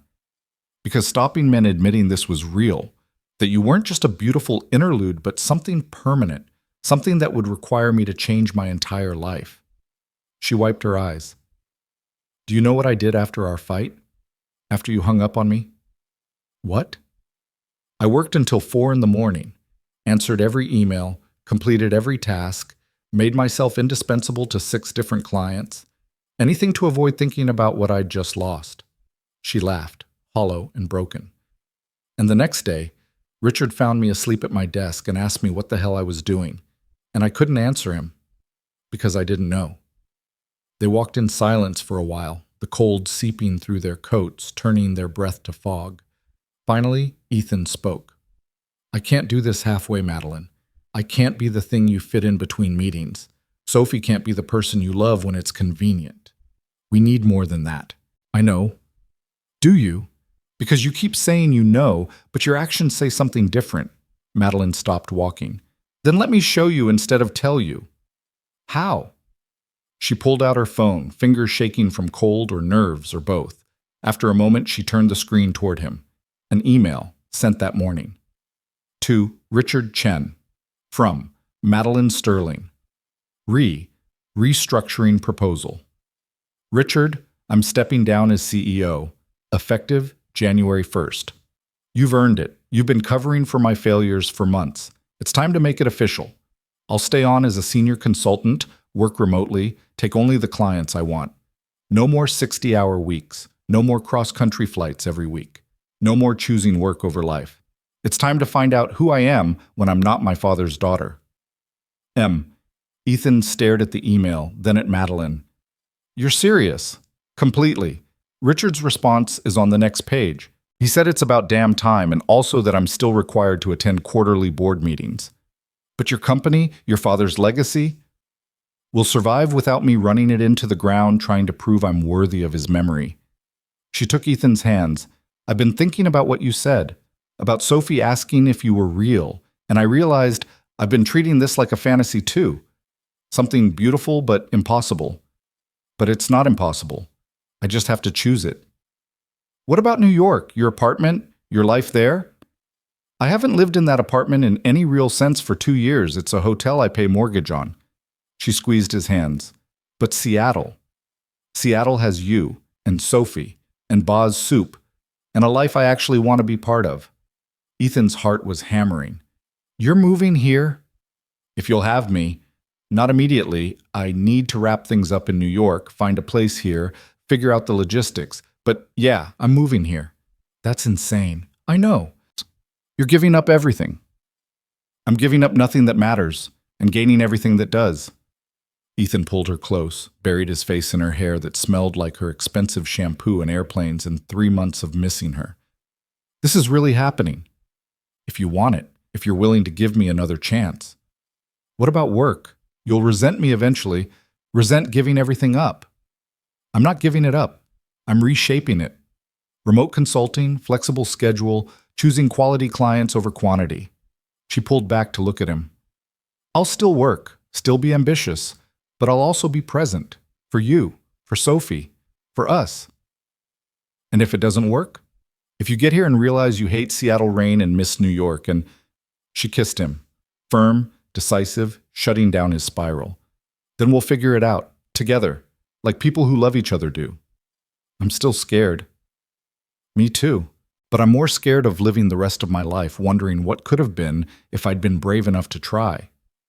They stood on the beach as the wind picked up, holding each other against the cold and the fear and the impossible hope that maybe, just maybe, this could actually work. When? Ethan asked. When would you move? February, maybe March. I need to train Richard properly, hand off my clients, pack up my life. Is that too long? It's long enough to make sure, to know you're not making a mistake. I'm not, but I understand if you need the time to believe that. They walked back to the car, hands linked, and Ethan felt something shift. Not fixed, nothing was fixed yet, but possible. Like a door that had been slammed shut was creaking open again. I should tell you something, he said as they climbed into the car. Sophie stopped asking about you after the second week. Stopped talking about you at all, actually. She's protecting herself. Madeline's face crumpled. I know. I did that. If you're serious about this, about us, you need to prove it to her, not me. Her. How? Show up, consistently, even when it's hard, especially when it's hard. He started the engine. And maybe start now. She's at Mrs. Chen's place. We could stop by if you want. It's 9:30. She's probably asleep. Probably. But maybe seeing you when she wakes up tomorrow morning would mean something. Madeline wiped her eyes. You'd let me do that? After everything? I'm not letting you do anything. I'm giving you the chance to show up. What you do with it is up to you. They drove to Mrs. Chen's apartment in silence. When they arrived, Mrs. Chen opened the door in her bathrobe, took one look at Madeline's tear-stained face, and pulled her into a hug without a word.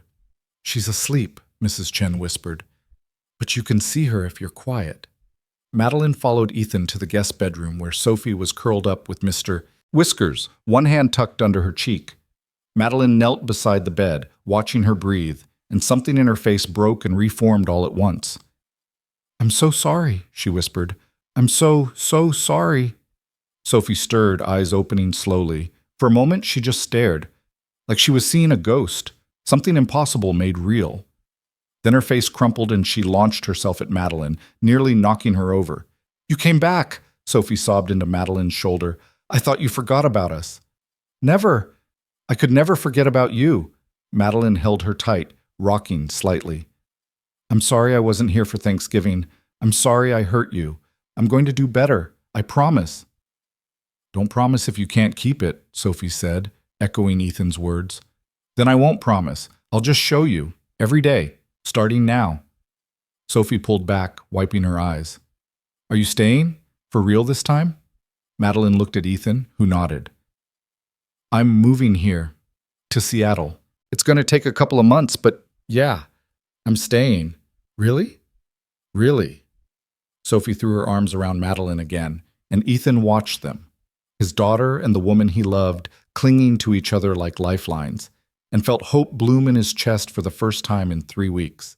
They stayed until Sophie fell back asleep, this time with a smile on her face.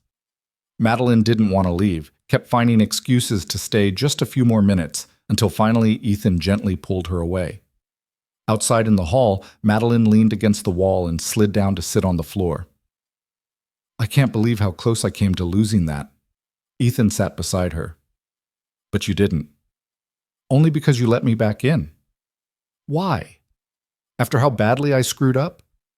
Because I love you, and because everyone deserves a second chance to get it right. I won't mess this up again. You might, probably will, honestly, but that's okay as long as you keep showing up to fix it. They sat in Mrs. Chen's hallway until midnight, making plans and promises and slowly rebuilding what fear had nearly destroyed. And when Ethan finally drove Madeline back to her hotel, he kissed her goodnight with the certainty that this time, they were going to make it work. The morning after their reconciliation, Ethan woke to 17 text messages from Madeline. They'd started at 3 a.m. New York time. Apparently, she'd flown back on a red-eye after her Friday meetings and chronicled her inability to sleep, her racing thoughts, her desperate need to make sure the previous night had been real and not some exhaustion-induced hallucination. I'm really doing this, right? Moving to Seattle? Restructuring my entire life? Please tell me I didn't dream that conversation on the beach. Sophie hugged me. She actually hugged me. I can still feel it. Is it insane that I'm already looking at apartments online? Found one in Ballard, 2 bedrooms. Walking distance from your place. Too soon to mention? Probably too soon. Deleting that message from my brain, except I already sent it, so never mind. I should let you sleep. Sorry for the novel. Not sorry. I'm happy. Terrifyingly happy. Okay, now I'll let you sleep. One more thing. I love you. Okay, that's really it. Sophie, too. Tell her I love her. Now I'm done. Maybe. The last message had come at 6 a.m. Pacific just an hour ago. Call me when you wake up? Please? Ethan smiled, chest warm despite the December cold seeping through his bedroom window. He called immediately. Madeline answered on the first ring, breathless. Hi, you're awake. I didn't wake you, did I? The texts were supposed to be for later, when you actually woke up naturally, but I kept thinking of things and… Madeline, breathe. She laughed, shaky and genuine. I'm nervous. Is that stupid? We already did the hard part. We already said everything. But now it's morning and real, and I'm terrified I'm going to mess it up again. You're not going to mess it up. How do you know? Because you're already thinking about it, already worried. The Madeline who messed up wouldn't have sent 17 text messages at 3 in the morning. She would have just assumed everything was fine and gone back to work. 17? Oh no, that's excessive, isn't it? It's perfect. Silence, then quietly, I looked at 12 apartments last night, made a spreadsheet comparing neighborhoods, commute times, school districts. Then I realized I was planning my life around Sophie's school district, and I just sat there, staring at my computer, realizing this is real. Having second thoughts? Not even one. More like first thoughts? I've never done this before. Never planned my life around other people. Never wanted to. Her voice softened. It's scary and wonderful, and I have no idea what I'm doing. Welcome to parenting. That feeling never goes away. Great, comforting. Ethan climbed out of bed, padding to the kitchen to start coffee. When are you coming back? To Seattle, I mean. I'm in New York now. Have to be here for the next 3 weeks. Year-end closings, client handoffs, training Richard to actually run things without me undermining him. She paused. But I was thinking, Christmas week? I could take the whole week off. Spend it with you and Sophie, if that's okay. More than okay. Sophie will lose her mind. In a good way? The best way. They talked for another hour. Madeline from her 2 empty Manhattan apartment, Ethan making breakfast in his small kitchen. Normal conversation, domestic and easy, about nothing important. It felt like practice for a future they were both still learning to believe in. I should go, Madeline finally said. Richard wants to have lunch, probably to make sure I'm not having a breakdown. Are you? Maybe? But like a good breakdown, the kind where you realize you've been doing everything wrong and it's terrifying but also freeing. Those are the best kind. After they hung up, Ethan went to collect Sophie from Mrs. Chen's apartment. She was already awake, sitting at the kitchen table with a half-eaten bowl of congee, drawing another butterfly with fierce concentration. Daddy! She launched herself at him. Madeline was here last night. I didn't dream it, right? You didn't dream it, baby. Is she coming back? Really coming back? Ethan knelt to Sophie's level. She's moving here. To Seattle. It's going to take a few months, but yeah, she's really coming back. Sophie's eyes went wide. To live here? Forever? Well, not in our apartment. She'll have her own place. But close by. Close enough to see all the time. Can she come for Christmas? She's planning on it. Sophie threw her arms around Ethan's neck, squeezing so tight he could barely breathe. I knew it. I knew she'd come back. I told Mr. Whiskers and he didn't believe me, but I knew. Mrs. Chen watched from the stove, smiling. That girl is good for you, both of you. Don't let her get away again. I don't plan to. The 3 weeks until Christmas crawled by like molasses in January, but this time the waiting felt different. Not like absence, but like anticipation. Madeline called every night, earlier now, at 7 instead of 8, so she could talk to Sophie before bedtime and still have hours with Ethan afterward. She sent pictures of her apartment hunting progress, asked Sophie's opinion on paint colors, consulted Ethan about neighborhoods and commute times. There's one in Fremont, she said during a video call. 2 bedrooms, updated kitchen, and it has this little balcony that overlooks the canal, but it's further from your place, 20 minutes instead of 10. Get the place you love, Ethan said. We'll make the distance work. But what if Sophie needs something and I'm 20 minutes away instead of 10? Then you'll get there in 20 minutes instead of 10. Madeline, you're allowed to have a place you actually like. I like being close to you more. Sophie, listening from her pillow fort in the living room, piped up. Get the one with the balcony. You can see boats from balconies. Boats are cool. Madeline laughed. Boats are cool. Okay, balcony apartment it is. She signed the lease 2 days later, a virtual signing that required her to FaceTime Ethan so he could watch her shaking hands as she signed away her New York security deposit for a Seattle future she was still learning to trust. It's real now, she whispered, staring at the signed documents. It was real before. But now it's official.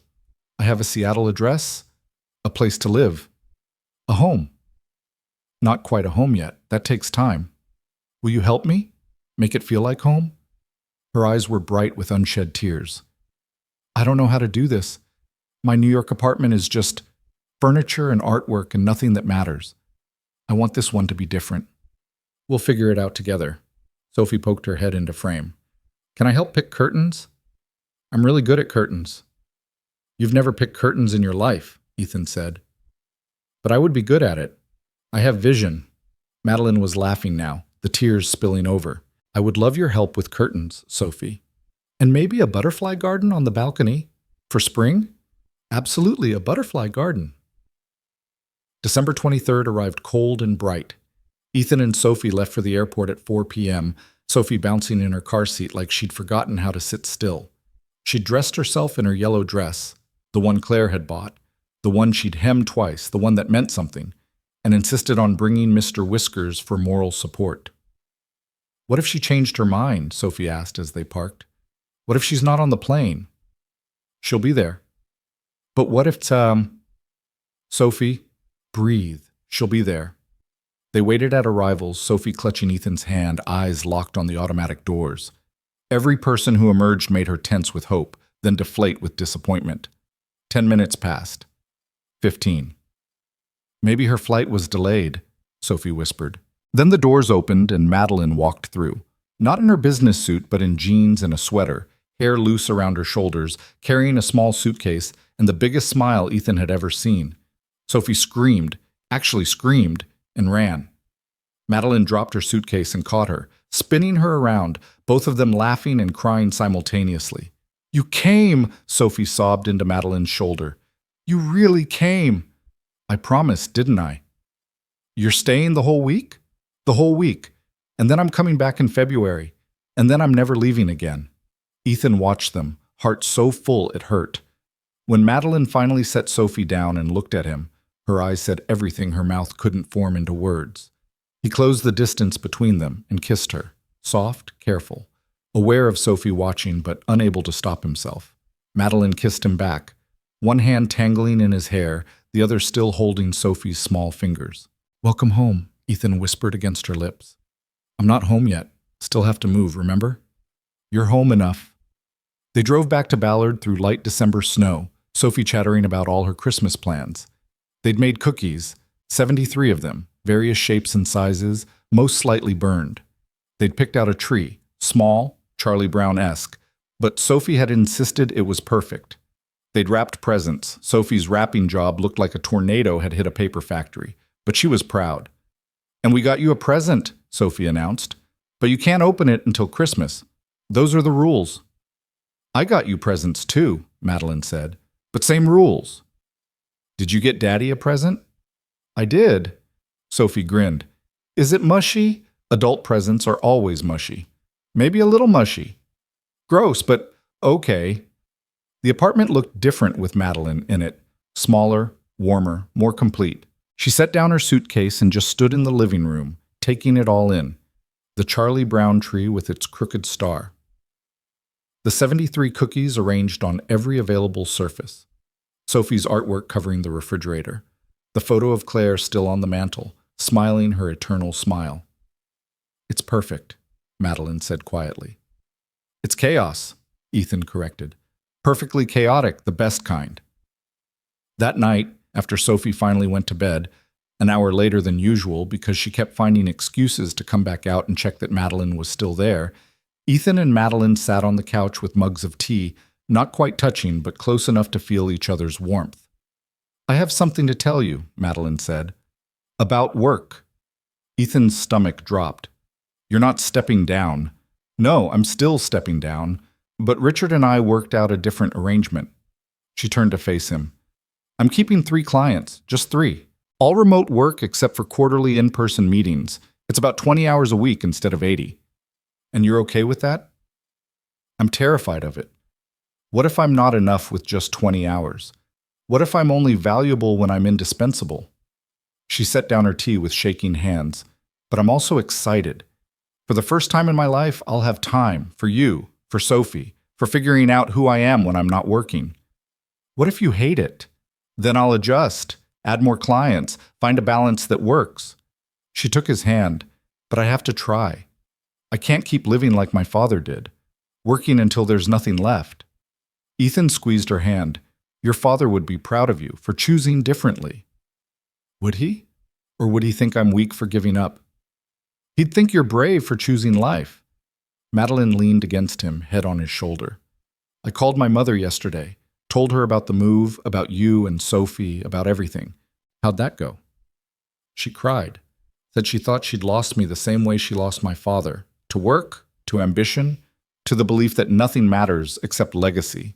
Madeline's voice shook. She asked if she could meet you, both of you. Maybe come visit in the spring. Of course she can. Really? You'd be okay with that? Madeline, she's your mother. Of course I'd be okay with it. They sat in comfortable silence for a while, watching the snow fall past the window, the city lights reflecting off the white streets. Finally, Madeline spoke again. Can I ask you something? About Claire? Ethan tensed slightly. Sure. Does it bother you that I'm here, that we're doing this? What do you mean? I mean, I'm sitting in the home you built with her daughter, looking at her picture on the mantel. Am I intruding on something I shouldn't be? Ethan was quiet for a long moment, choosing his words carefully. The first year after Claire died, I couldn't look at her pictures, covered them all up because it hurt too much. Sophie would sneak into my room and uncover them when I wasn't looking, like she was afraid I'd forget. Did you want to forget? Sometimes, but mostly I just wanted the pain to stop. He took a breath. About 6 months in, Sophie asked me if Mama would be mad that we were laughing again. She'd made a joke. I can't even remember what it was. And I'd laughed, and then she got this terrified look on her face, like she'd done something wrong. What did you tell her? That Mama would be furious if we stopped laughing. That Claire fought so hard to stay alive, precisely so we could keep living, keep finding joy, keep being a family, even if it looked different than before. He turned to face Madeline fully. You're not intruding. You're honoring what Claire wanted for us.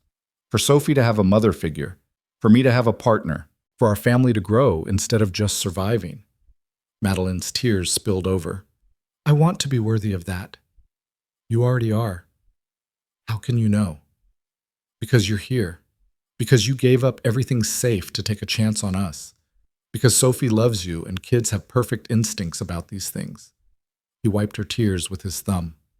Because I love you, and I trust my instincts too. She kissed him then, desperate, grateful, promising everything she couldn't yet put into words. When they finally pulled apart, she was smiling through her tears. I have something for you, she said. I know we're supposed to wait until Christmas, but I need to give it to you now. Madeline? She was already digging through her suitcase, pulling out a small wrapped package. Open it. Inside was a key, Simple, silver, with a small tag attached that read home. It's to my new apartment, Madeline said quickly. Not like move in immediately. We're not ready for that. But I wanted you to have it. To know you're always welcome. That it's not just my place, but yours too. And Sophie's. She was talking fast, nervous. Is that too much? It's too much. I can take it back. Ethan kissed her, stopping the spiral. It's perfect. Really? Really. He turned the key over in his hand, feeling its weight. I have something for you too. Was going to wait until Christmas, but now feels right. He disappeared into his bedroom, returning with a small box. Madeline's hands shook as she opened it. Inside was a delicate silver necklace with a small butterfly pendant. Simple, beautiful, unmistakably meaningful. Sophie helped me pick it out, Ethan said quietly. She said you needed a butterfly to remember us by when you're in New York.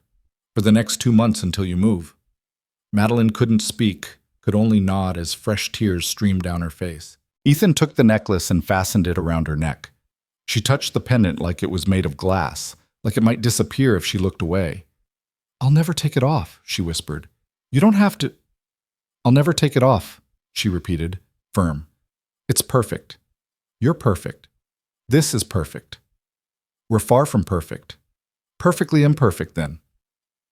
Christmas Eve morning arrived with Sophie jumping on Ethan's bed at 6 a.m., despite strict instructions that 7 was the earliest acceptable wake-up time. Madeline, who'd fallen asleep on the couch and migrated to the guest room around 2 a.m., emerged bleary-eyed and smiling. Is it Christmas yet? Sophie demanded. Not for another day, Ethan groaned. But we have so much to do. We have to make pancakes and go ice skating and look at lights and make more cookies because I ate 7 of them last night. And Sophie breathed. They spent the day doing everything on Sophie's elaborate list. Ice skating at Seattle Center, where Madeline fell approximately 12 times and laughed every single time. Looking at Christmas lights in the botanical garden, Sophie running ahead while Madeline and Ethan walked hand in hand behind her, making cookies, this batch only slightly less burned than the previous attempt.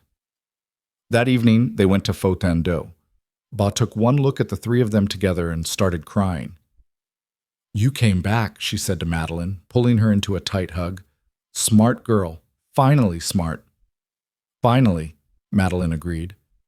They ate their soup slowly, savoring every moment.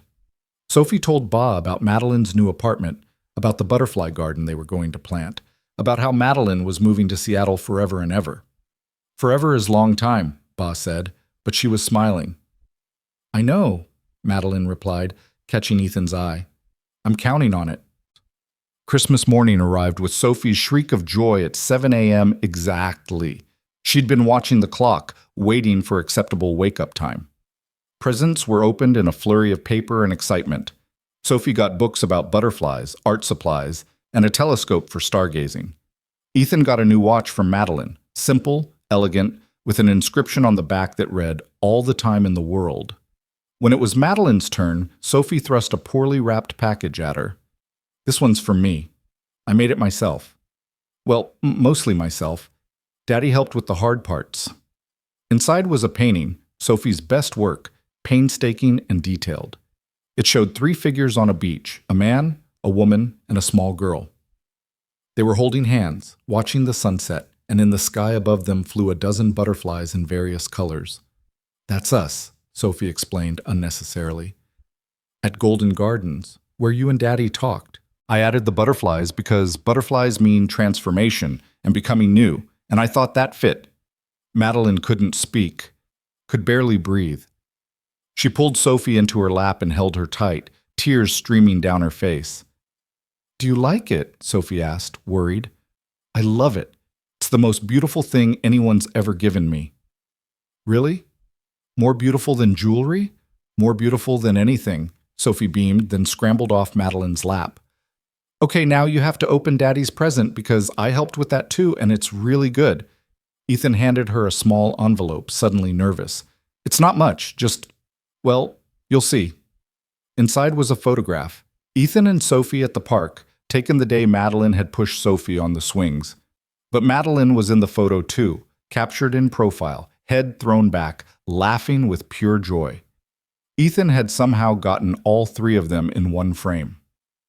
I asked Mrs. Chen to take it, he explained, that day at the park. I wanted to remember what you looked like when you let your guard down, when you were just happy. Below the photo was a handwritten note in Ethan's careful script. This is what home looks like. Welcome. Madeline pressed the photo to her chest, unable to form words. Sophie patted her knee sympathetically. Grown-ups cry a lot at Christmas, she observed. Happy tears, Madeline managed. Still tears, though. They spent the rest of Christmas Day in gentle chaos, a walk through the snowy park, hot chocolate that Sophie insisted needed 17 marshmallows, a movie marathon that turned into Sophie falling asleep on Madeline's lap halfway through the second film. I don't want to move, Madeline whispered, looking down at Sophie's sleeping face. She's perfect like this. She's perfect always, Ethan said, but especially like this. They sat in comfortable silence, watching the snow fall past the window, the Christmas tree lights casting colored shadows across the room. Finally, Madeline spoke. I need to go back to New York tomorrow, for 6 weeks, to finish everything properly. I know. But this time it's different. How? This time I'm not leaving. I'm just going to pack up a life I don't want anymore so I can come home to the one I do want. She touched the butterfly pendant at her throat. This time, I know exactly where I belong. Ethan kissed her forehead. 6 weeks. We can do 6 weeks. And then I'm here. Really here. Every day. Every morning. Every bedtime. Every burnt cookie and park visit and spelling test and scraped knee and butterfly lecture. Especially the butterfly lectures. Sophie stirred in Madeline's lap, mumbling something about cocoons. Ethan carefully scooped her up and carried her to bed, Madeline following behind. They stood in Sophie's doorway, watching her settle back into sleep, and Ethan felt something click into place. The missing piece he'd been feeling for 3 years wasn't missing anymore. It was right here, standing beside him, watching his daughter sleep with the kind of love that couldn't be faked. Thank you, Madeline whispered. For what? For letting me in, for giving me a second chance, for trusting me with her. Thank you for showing up.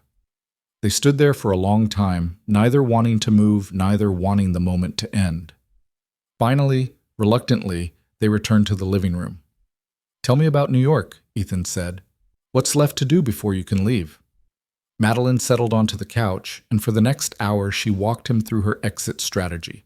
Client handoffs, apartment packing, furniture decisions, the logistics of relocating a life across the country. Some of it was practical. Some of it was emotional. All of it was necessary. My mother wants to help, she said, with the packing. Says it'll give us time together. That's good, right? Terrifying. We haven't spent more than 2 hours together in years. She laughed nervously. What if we have nothing to talk about? Talk about Sophie. Show her the painting. Tell her about the butterfly garden. You make it sound simple. It is simple. You're just overthinking it. I overthink everything. I've noticed. She threw a couch pillow at him. He caught it, grinning, and the lightness of the moment felt like breathing after being underwater too long. That night, after they'd finally convinced themselves that staying up until 2 a.m. talking was probably a bad idea given Madeline's early flight, Ethan walked her to the guest room. They stood in the doorway, neither wanting to separate. 6 weeks, Madeline said. 6 weeks, Ethan agreed. Call me every day? Every day. And FaceTime so I can see Sophie? Every night, 8 p.m. I'll be back before you know it. I'll know it, but I'll survive it. She kissed him goodnight, long, sweet, promising everything the next 6 weeks would test. When she finally pulled away, her eyes were bright. I love you, she said. Both of you. My whole heart. We love you too. Get some sleep. You too. Neither of them slept much. Ethan lay in his bed, listening to the apartment settle, thinking about the next 6 weeks, about Madeline packing up her New York life, about Sophie's reaction when Madeline left in the morning, about the future that felt both terrifyingly close and impossibly far away. In the guest room, Madeline stared at the ceiling, touching her butterfly necklace, repeating to herself that this was real, that she was doing this, that in 6 weeks she'd be back in Seattle not as a visitor, but as a resident, as family. Morning came too quickly. Madeline's flight was at 9 a.m., which meant leaving by 6:30. Sophie woke up at 6, sensing something was wrong before anyone said a word. "You're leaving," she said, standing in Madeline's doorway. "Just for a little while." "How long?" 6 weeks. I have to pack up my apartment and finish my work, and then 6 weeks is forever. I know it feels like that, baby, Madeline said, kneeling down. But I promise I'm coming back. February 15th. I already have the plane ticket. I already have my new apartment. I already have everything arranged. What if you change your mind? I won't. But what if you do? Madeline pulled Sophie into a tight hug. Then your daddy will drive to the airport and drag me back here himself. But I won't change my mind. Seattle is home now. You're home. They drove to the airport in heavy silence. Sophie sat in the back, clutching Mr. Whiskers, fighting tears. Ethan drove with his jaw clenched, hating goodbyes, hating airports, hating the next 6 weeks already. At the curb, Madeline hugged Sophie for a long time, whispering promises and reassurances. Then she turned to Ethan. 6 weeks, she said. 6 weeks, he agreed. And then you're ours. I'm already yours. Then 6 weeks until you're home. She kissed him, not caring who saw, not caring that Sophie was watching, not caring about anything except making him understand that this wasn't goodbye. It was, see you soon. Then she was gone, disappearing through the automatic doors, and Ethan stood holding Sophie's hand, watching planes take off, counting down the days until one of them would bring Madeline home for good. In the car, Sophie was quiet for a long time. Then, small and hopeful, she asked, "She's really coming back, right, Daddy?" Ethan looked at his daughter in the rearview mirror, 7 years old and already too familiar with loss, already too practiced at protecting her heart. "Yeah, baby, she's really coming back." "Promise?" "Promise." Sophie nodded, satisfied, and turned to look out the window. And as they drove home through the post-Christmas Seattle morning, Ethan touched the watch on his wrist, read the inscription for the 100th time, and believed, really believed, that some promises were meant to be kept. The first week without Madeline felt like learning to breathe underwater. Possible, technically, but unnatural and exhausting. Sophie marked off days on a homemade calendar she'd taped to the refrigerator, 42 squares, each one a day closer to February 15th. Every night at 8 p.m., they'd FaceTime, and Sophie would tell Madeline about her day in exhaustive detail, while Ethan watched his daughter's face transform from cautious to radiant. "Only 35 more days," Sophie announced on day 7, crossing off another square with purple marker. "That's 5 weeks. 5 is better than 6. "Much better," Ethan agreed, though 35 days still felt like forever. That night, after Sophie was asleep, Madeline's voice came through the phone, tired but determined. "I packed up the living room today. Donated most of the furniture. Turns out I don't actually like anything in this apartment. It was all just expensive filler." "What are you keeping?" "My father's desk. A few photos. The coffee maker because I'm not a monster." She paused. "Everything else feels like it belonged to someone I don't want to be anymore." "Who do you want to be?" "Someone who comes home to people instead of an empty apartment. Someone who knows what her daughter's favorite color is." "It's purple, by the way," I asked Sophie. "Someone who doesn't need a reminder to eat real food because there's someone cooking dinner who actually cares. That's a good someone to be." "I'm terrified I'll mess it up." "You will mess it up. Everyone does. But you'll also figure it out." Madeline laughed softly. "You're very bad at reassurance." "I'm very good at honesty. There's a difference." By week 2, a routine had formed. Morning texts from Madeline, usually something about packing progress, or a funny story about her mother's attempts to help. Sophie's evening calls, growing longer each night as her worry receded and excitement built. Late-night conversations between Ethan and Madeline, talking about everything and nothing until one of them fell asleep mid-sentence. "My mother asked about you today," Madeline said during one of those late calls. "Wanted to know if you were serious or just a phase." "What did you tell her?" "That you're the most serious thing in my life. that I'm moving across the country for you and your daughter, and I've never been more sure of anything. How'd she take it? She cried, happy tears, I think. Said she'd been waiting years for me to choose life over work.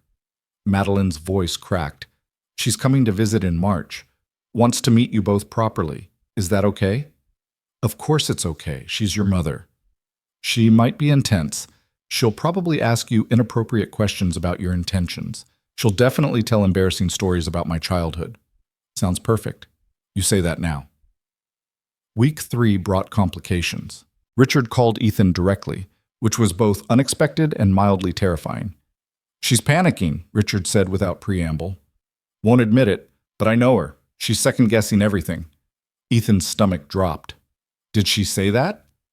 She doesn't have to. She's reorganizing spreadsheets that don't need reorganizing, calling clients at midnight to check in. Yesterday she asked if I was sure I could handle the company without her. 3 times. What do you need from me? Remind her why she's doing this. Because right now she's spiraling and I'm worried she's going to talk herself out of the best decision she's ever made. That night, Ethan waited until after Sophie's call to bring it up. Richard says you're panicking. Madeline went quiet. Richard needs to learn boundaries. Is he wrong? Long silence. Then, small and frightened, what if I can't do this? What if I get to Seattle and realize I'm terrible at being domestic?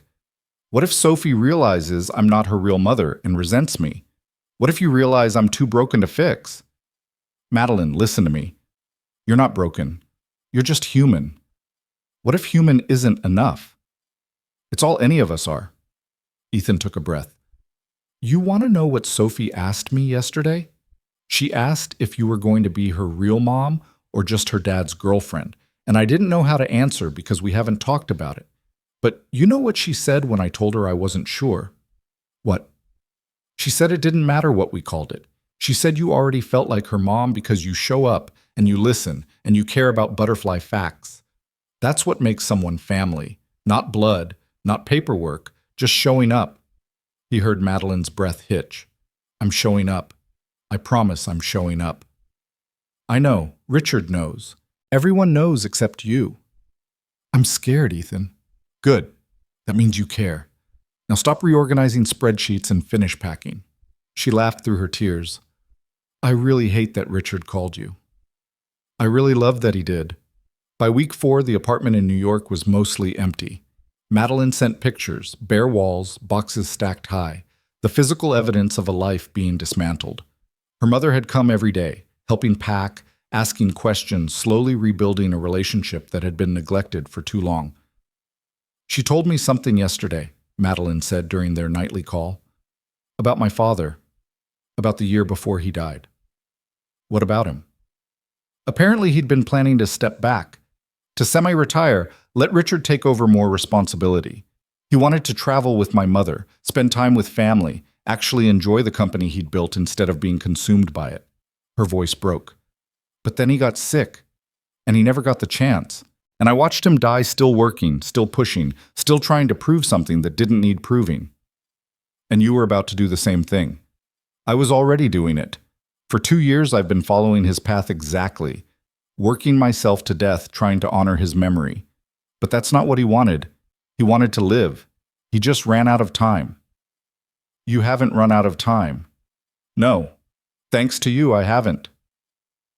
Week 5 crawled by with agonizing slowness. Sophie had started making lists, things to show Madeline when she arrived, places to take her, butterflies to look for in spring. The refrigerator was covered in her planning, colorful and chaotic, and so hopeful it made Ethan's chest ache. Only 1 more week, Sophie announced at breakfast on day 35. 7 days, that's basically nothing. It's definitely something, Ethan said, but less something than 42 days, way less. That evening, Madeline looked different on the video call. Lighter, somehow. Like she'd set down something heavy and forgotten she was carrying it. I gave my last client presentation today, she said, handed everything over officially, signed the final papers. I'm done. How does it feel? Terrifying, freeing, like jumping off a cliff and discovering I can fly. She smiled, radiant. I'm coming home, Ethan, really coming home. In 7 days, I'll be in Seattle and I won't be leaving again. Sophie squealed so loud Mrs. Chen knocked on the wall. 7 days! That's almost no days! It's still 7 days, baby, Ethan said, but he was grinning. The moving truck leaves tomorrow, Madeline continued. Everything I'm keeping fits in a 10-foot truck. Turns out a whole life can be pretty small when you remove everything that doesn't matter. What matters? Sophie asked. You, your dad. Pictures and memories and this butterfly necklace I haven't taken off since Christmas. She touched it, smiling. Everything else is just stuff. The final week felt both endless and too short. Ethan cleaned the apartment 3 times, convinced everything had to be perfect. Sophie rearranged her room twice, trying to decide if Madeline needed to see her rock collection or her butterfly drawings first. Mrs. Chen made enough dumplings to feed them for a month, insisting that Madeline would be too tired to cook when she arrived. You're good for each other, Mrs. Chen said, pressing containers of dumplings into Ethan's hands. That girl needs family. You and Sophie need family. Sometimes the universe just knows. I hope the universe is right. The universe is always right. You just have to trust it. February 14th arrived, the day before Madeline's flight. Sophie had insisted they make a welcome home banner, which currently stretched across the living room in crooked, glitter-covered letters. Ethan had bought flowers, purple irises, Sophie's choice, and cleaned the apartment one more time even though it was already spotless. That night, Madeline called earlier than usual. I can't sleep. I'm too excited and nervous and terrified. Cold feet? Ethan asked, heart in his throat. Warm feet, hot feet, feet that are ready to run towards something instead of away from it. She paused. Ethan, tomorrow I'm getting on a plane and my entire life is in that plane with me. 1 suitcase, 1 box of important documents, and a truck full of furniture that's probably going to arrive 3 days late. That's it. That's everything. Is that enough? It's more than enough, because I'm coming home to you. We're not much, just a small apartment and a 7-year-old and a guy who drives for a living. You're everything. Don't you get that? You're the first people who ever made me want to stop running, the first place that ever felt like home. Her voice shook. I'm so scared I'm going to mess this up. Then mess it up. We'll figure it out together. Promise? Promise. February 15th dawned clear and cold. Sophie woke Ethan at 5 a.m., 3 hours before acceptable wake-up time, already dressed and clutching Mr. Whiskers. We need to leave now, she announced. Her flight doesn't land until 9:30, baby. But what if there's traffic? What if we're late? What if she thinks we forgot? We're not going to be late. They arrived at the airport at 8:30, an hour early, but Ethan hadn't been able to deny Sophie's pleading. They waited in baggage claim, Sophie holding the banner she'd insisted on bringing, bouncing on her toes with barely contained energy. 9:15, 9:30, 9:45. What if her plane crashed? Sophie whispered, fear creeping into her voice. It didn't crash. Flights are just delayed sometimes. But what if, Sophie, breathe. She's coming. At 9:53, passengers started emerging from the secure area. Sophie gripped the banner tighter, eyes locked on the doorway. Ethan felt his heart hammering, suddenly understanding Sophie's fear. What if something had gone wrong? What if Madeline had changed her mind? What if this was all too good to be true? Then she was there. Walking through the doorway with a single carry-on bag, hair loose around her shoulders, wearing jeans and the sweater she'd worn at Christmas and the butterfly necklace she'd never taken off. She looked tired and nervous and absolutely beautiful. Sophie screamed, her signature move at this point, and ran, banner trailing behind her like a cape. Madeline dropped her bag and caught her, spinning her around, both of them crying and laughing simultaneously. You came back, Sophie sobbed. You really came back. I really came back, forever this time. You promise? I promise. Ethan approached slowly, giving them their moment, but Madeline reached for him with her free hand, pulling him into their embrace. They stood in the middle of the airport, a small family, complete, finally, and let the crowd flow around them like water around stones. Welcome home, Ethan whispered into Madeline's hair. I'm home, she whispered back. Really, truly home. They drove to Madeline's new apartment first, the one in Fremont with the balcony overlooking the canal. The moving truck wouldn't arrive for 3 more days, but Madeline had shipped a few essentials ahead. The apartment was mostly empty except for an air mattress, some kitchen supplies, and the painting Sophie had made, already hung on the living room wall, the first thing anyone would see when they walked in. "It's perfect," Sophie declared, running from room to room. "The balcony is huge. We can fit so many butterflies here." "That's the plan," Madeline said, watching Sophie with soft eyes. "And your bedroom is big enough for a reading chair. You need a reading chair. Everyone needs a reading chair." "I'll add it to the list." After Sophie had explored every corner twice, they walked to a nearby cafe for lunch. Normal, domestic, exactly what Madeline had been craving for 6 weeks. They ordered sandwiches and coffee and hot chocolate with too many marshmallows and talked about nothing important.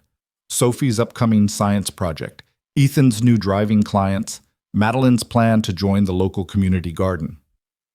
"I start my new client schedule next week," Madeline said. 3 clients, 20 hours a week, all remote except for quarterly meetings. I'm terrified I'm going to hate having free time." "You won't hate it," Ethan said. "How do you know?" "Because you'll fill it with things that matter. Sophie's school events, park walks, learning to cook something besides takeout." "I can cook," Madeline protested. "You heat things up. That's not cooking." Sophie giggled. "Daddy's right. You need cooking lessons. I can teach you." "You're 7. Almost 8. And I make excellent cereal." "That's not cooking either, baby," Ethan said, but he was smiling. They spent the afternoon making Madeline's empty apartment feel less empty. Mrs. Chen had sent a care package, dumplings, tea, a lucky bamboo plant she insisted would bring prosperity. Ba from the pho restaurant had sent soup, enough for 3 meals. Even Richard had sent something, a framed photo of Madeline and her father at her college graduation, both of them grinning, before work and ambition had complicated everything. "He's proud of you," Ethan said, watching Madeline stare at the photo. "Your father, wherever he is. How can you possibly know that?" "Because you chose to live instead of just survive. That takes more courage than any career ever could." Madeline set down the photo carefully, then turned to face Ethan fully. "I need to tell you something. Something I've been thinking about for weeks." His stomach dropped. "Okay. Not bad something, good something, maybe." She took a breath. "I want to be more than your girlfriend, more than just Madeline who lives nearby and visits on weekends. I want to be family, really family." "You already are family." "But I want it to be official, not marriage, not yet. We're not ready for that. But maybe moving in together in a few months, finding a place that's ours, not mine or yours, but ours." Ethan felt his heart skip. "That's a big step." "Too big?" "No, just big." He pulled her close. "Let's give it 3 months. Let you settle in, figure out your routine, make sure Seattle actually feels like home. Then we'll talk about next steps." 3 months, Madeline agreed. "But for the record, Seattle already feels like home. Because you're here." That evening, they had dinner at Ethan's apartment. Mrs. Chen's dumplings heated up because none of them could actually cook properly. Sophie insisted on setting the table with fancy napkins she'd made from construction paper. The banner still hung across the living room, crooked and glitter shedding, but perfect. After dinner, Sophie pulled out a small wrapped present. "This is for you, for really coming back." Inside was a bracelet Sophie had made, purple thread woven with tiny butterfly charms. Simple, handmade, probably slightly too small, but Madeline put it on immediately. "It's beautiful," Madeline said, tears in her eyes. "It matches your necklace. So now you have 2 butterfly things to remember us." "I could never forget you. But now you have reminders, just in case." After Sophie went to bed, easily, happily, secure in the knowledge that Madeline would be there tomorrow, and the day after, and the day after that, Ethan and Madeline sat on the balcony despite the February cold. "I have something to ask you," Madeline said quietly. "About Sophie. About me being in her life." "Okay. What do I call myself? To her teachers, to other parents, to the world? I'm not her mother. I'm not her stepmother. I'm just what?" Ethan thought about that.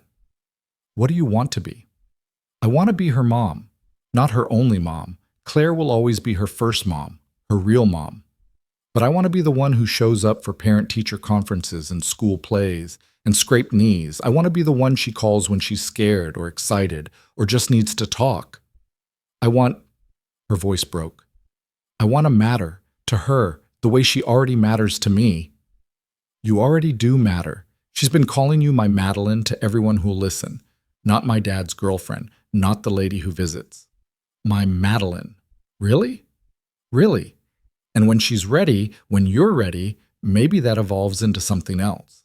But for now, you're her Madeline, and that's enough. Madeline wiped her eyes. I've been thinking about something else too. Something that scares me. What? What if I mess her up? What if I'm too focused on being perfect and I forget to just be present? What if she grows up resenting me for trying to replace her real mother? First, you're not replacing Claire. You're adding to Sophie's life, not erasing her past. Second, you're going to mess up. Everyone does. I mess up daily. But Sophie's resilient and forgiving, and she already loves you. That's not going anywhere. How do you know? Because she asked me last week if you were going to be at her birthday party in April. Not if you could come or if I'd invite you. She assumed you'd be there. Because that's what family does. Madeline's tears spilled over. I don't want to let her down. Then don't. Show up, be present, love her. That's all she needs. They sat in silence for a while, watching the lights reflect off the canal water, listening to the city breathe around them. Finally, Madeline spoke again. I quit my job, moved across the country, and restructured my entire life for you and Sophie. And I'm not scared about any of that. The only thing that terrifies me is the possibility that I'm not enough. That you'll wake up one day and realize you settled for damaged goods. Madeline, look at me. Ethan waited until she met his eyes. I'm not settling. I'm choosing.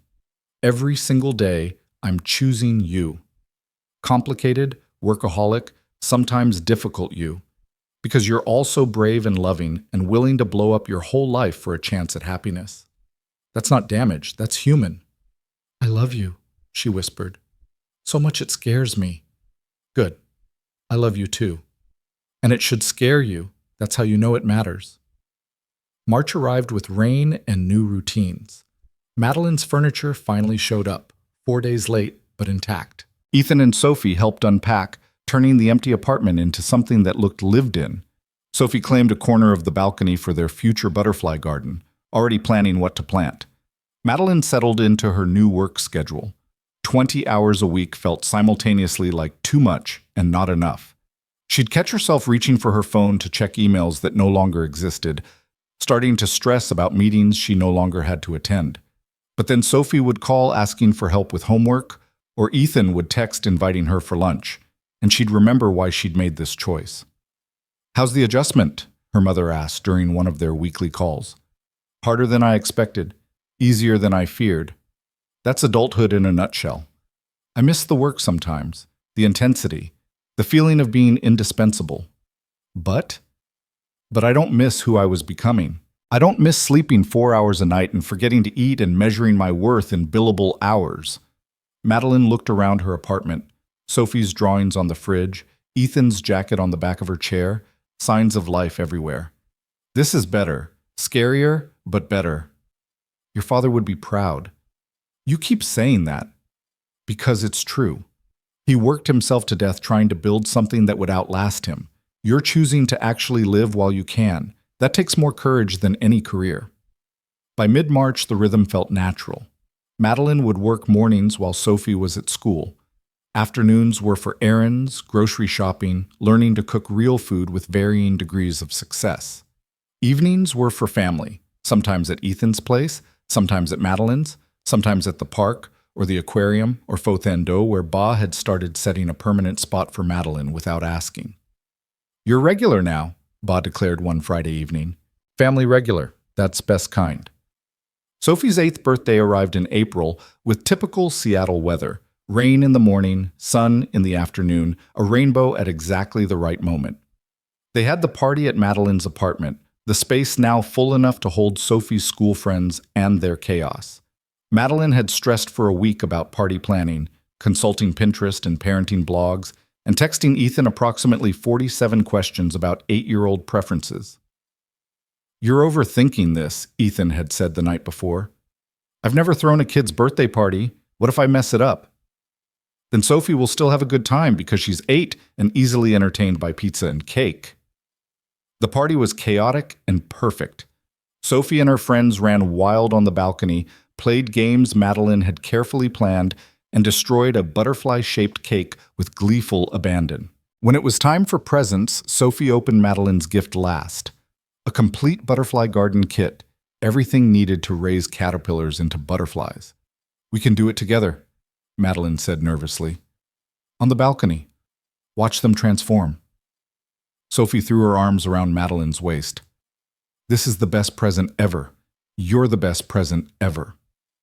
After the other kids left and the cleanup was done, Sophie sat on the balcony with Madeline and Ethan, watching the sunset paint the sky in shades of orange and pink. "Can I ask you something?" Sophie said, uncharacteristically hesitant. "Anything," Madeline replied.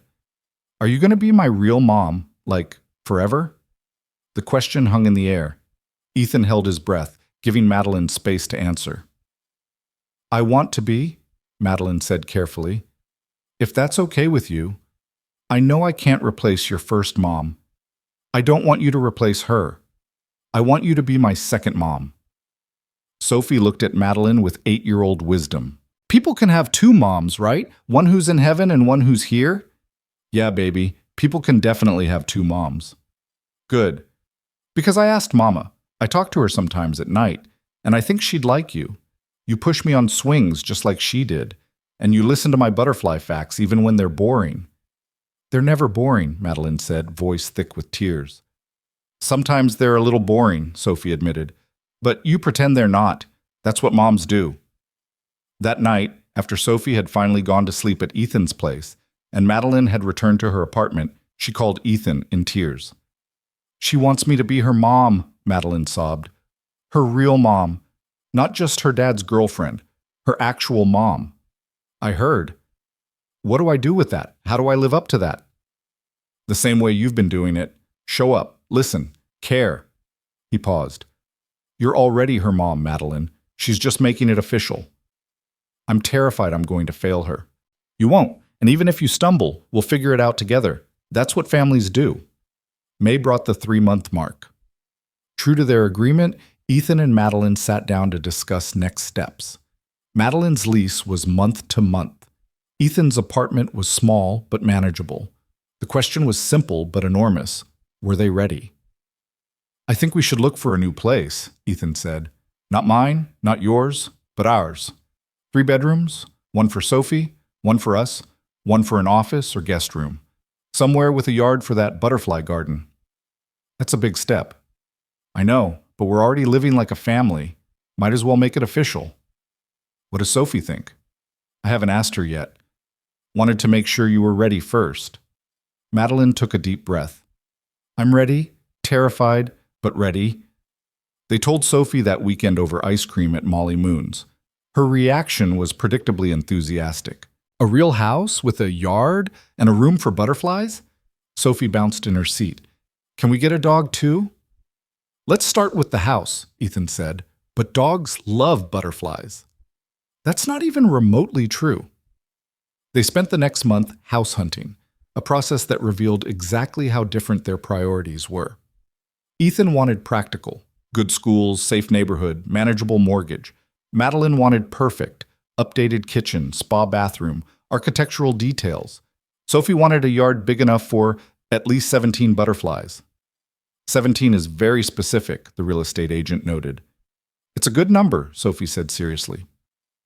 They finally found it in June, a small craftsman in Finney Ridge, 3 bedrooms and a backyard that was mostly overgrown garden but had potential. It needed work, needed updating, needed someone to love it back to life. It was perfect. "This is it," Madeline said, standing in the empty living room. "This is home." "It needs a lot of work," Ethan warned. "So did we. We figured it out."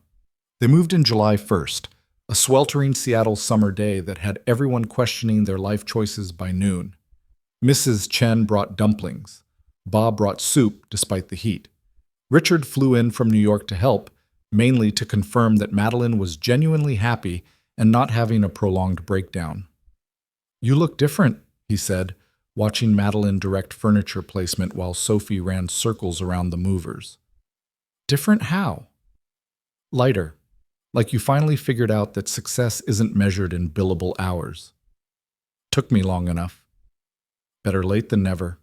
He pulled her into a hug. "I'm proud of you for choosing this." "Me too." By evening, the house was chaos, boxes everywhere, furniture in wrong rooms, everyone exhausted and sweaty. They ordered pizza and ate it sitting on the floor of their new living room, paper plates and plastic cups, because all the real dishes were still packed. "To new beginnings," Madeline said, raising her plastic cup of cheap wine. "To family," Ethan added. "To 17 butterflies," Sophie finished, and they all laughed. That night, after Sophie was asleep in her new room surrounded by unpacked boxes, Ethan and Madeline stood in the backyard looking at the overgrown garden that would become Sophie's butterfly sanctuary. "A year ago, I was in a hotel room in Seattle for a $950 driving job," Ethan said quietly. "Had no idea my entire life was about to change. A year ago, I was working 80 hours a week trying to prove I was worthy of my father's legacy. Had no idea I was about to find something actually worth living for. Do you regret it? Giving everything up?" Madeline turned to face him fully. "I didn't give up anything. I traded a life I didn't want for a life I do want. That's not sacrifice. That's wisdom. Wise and humble. Nice combination." She laughed, shoving him playfully.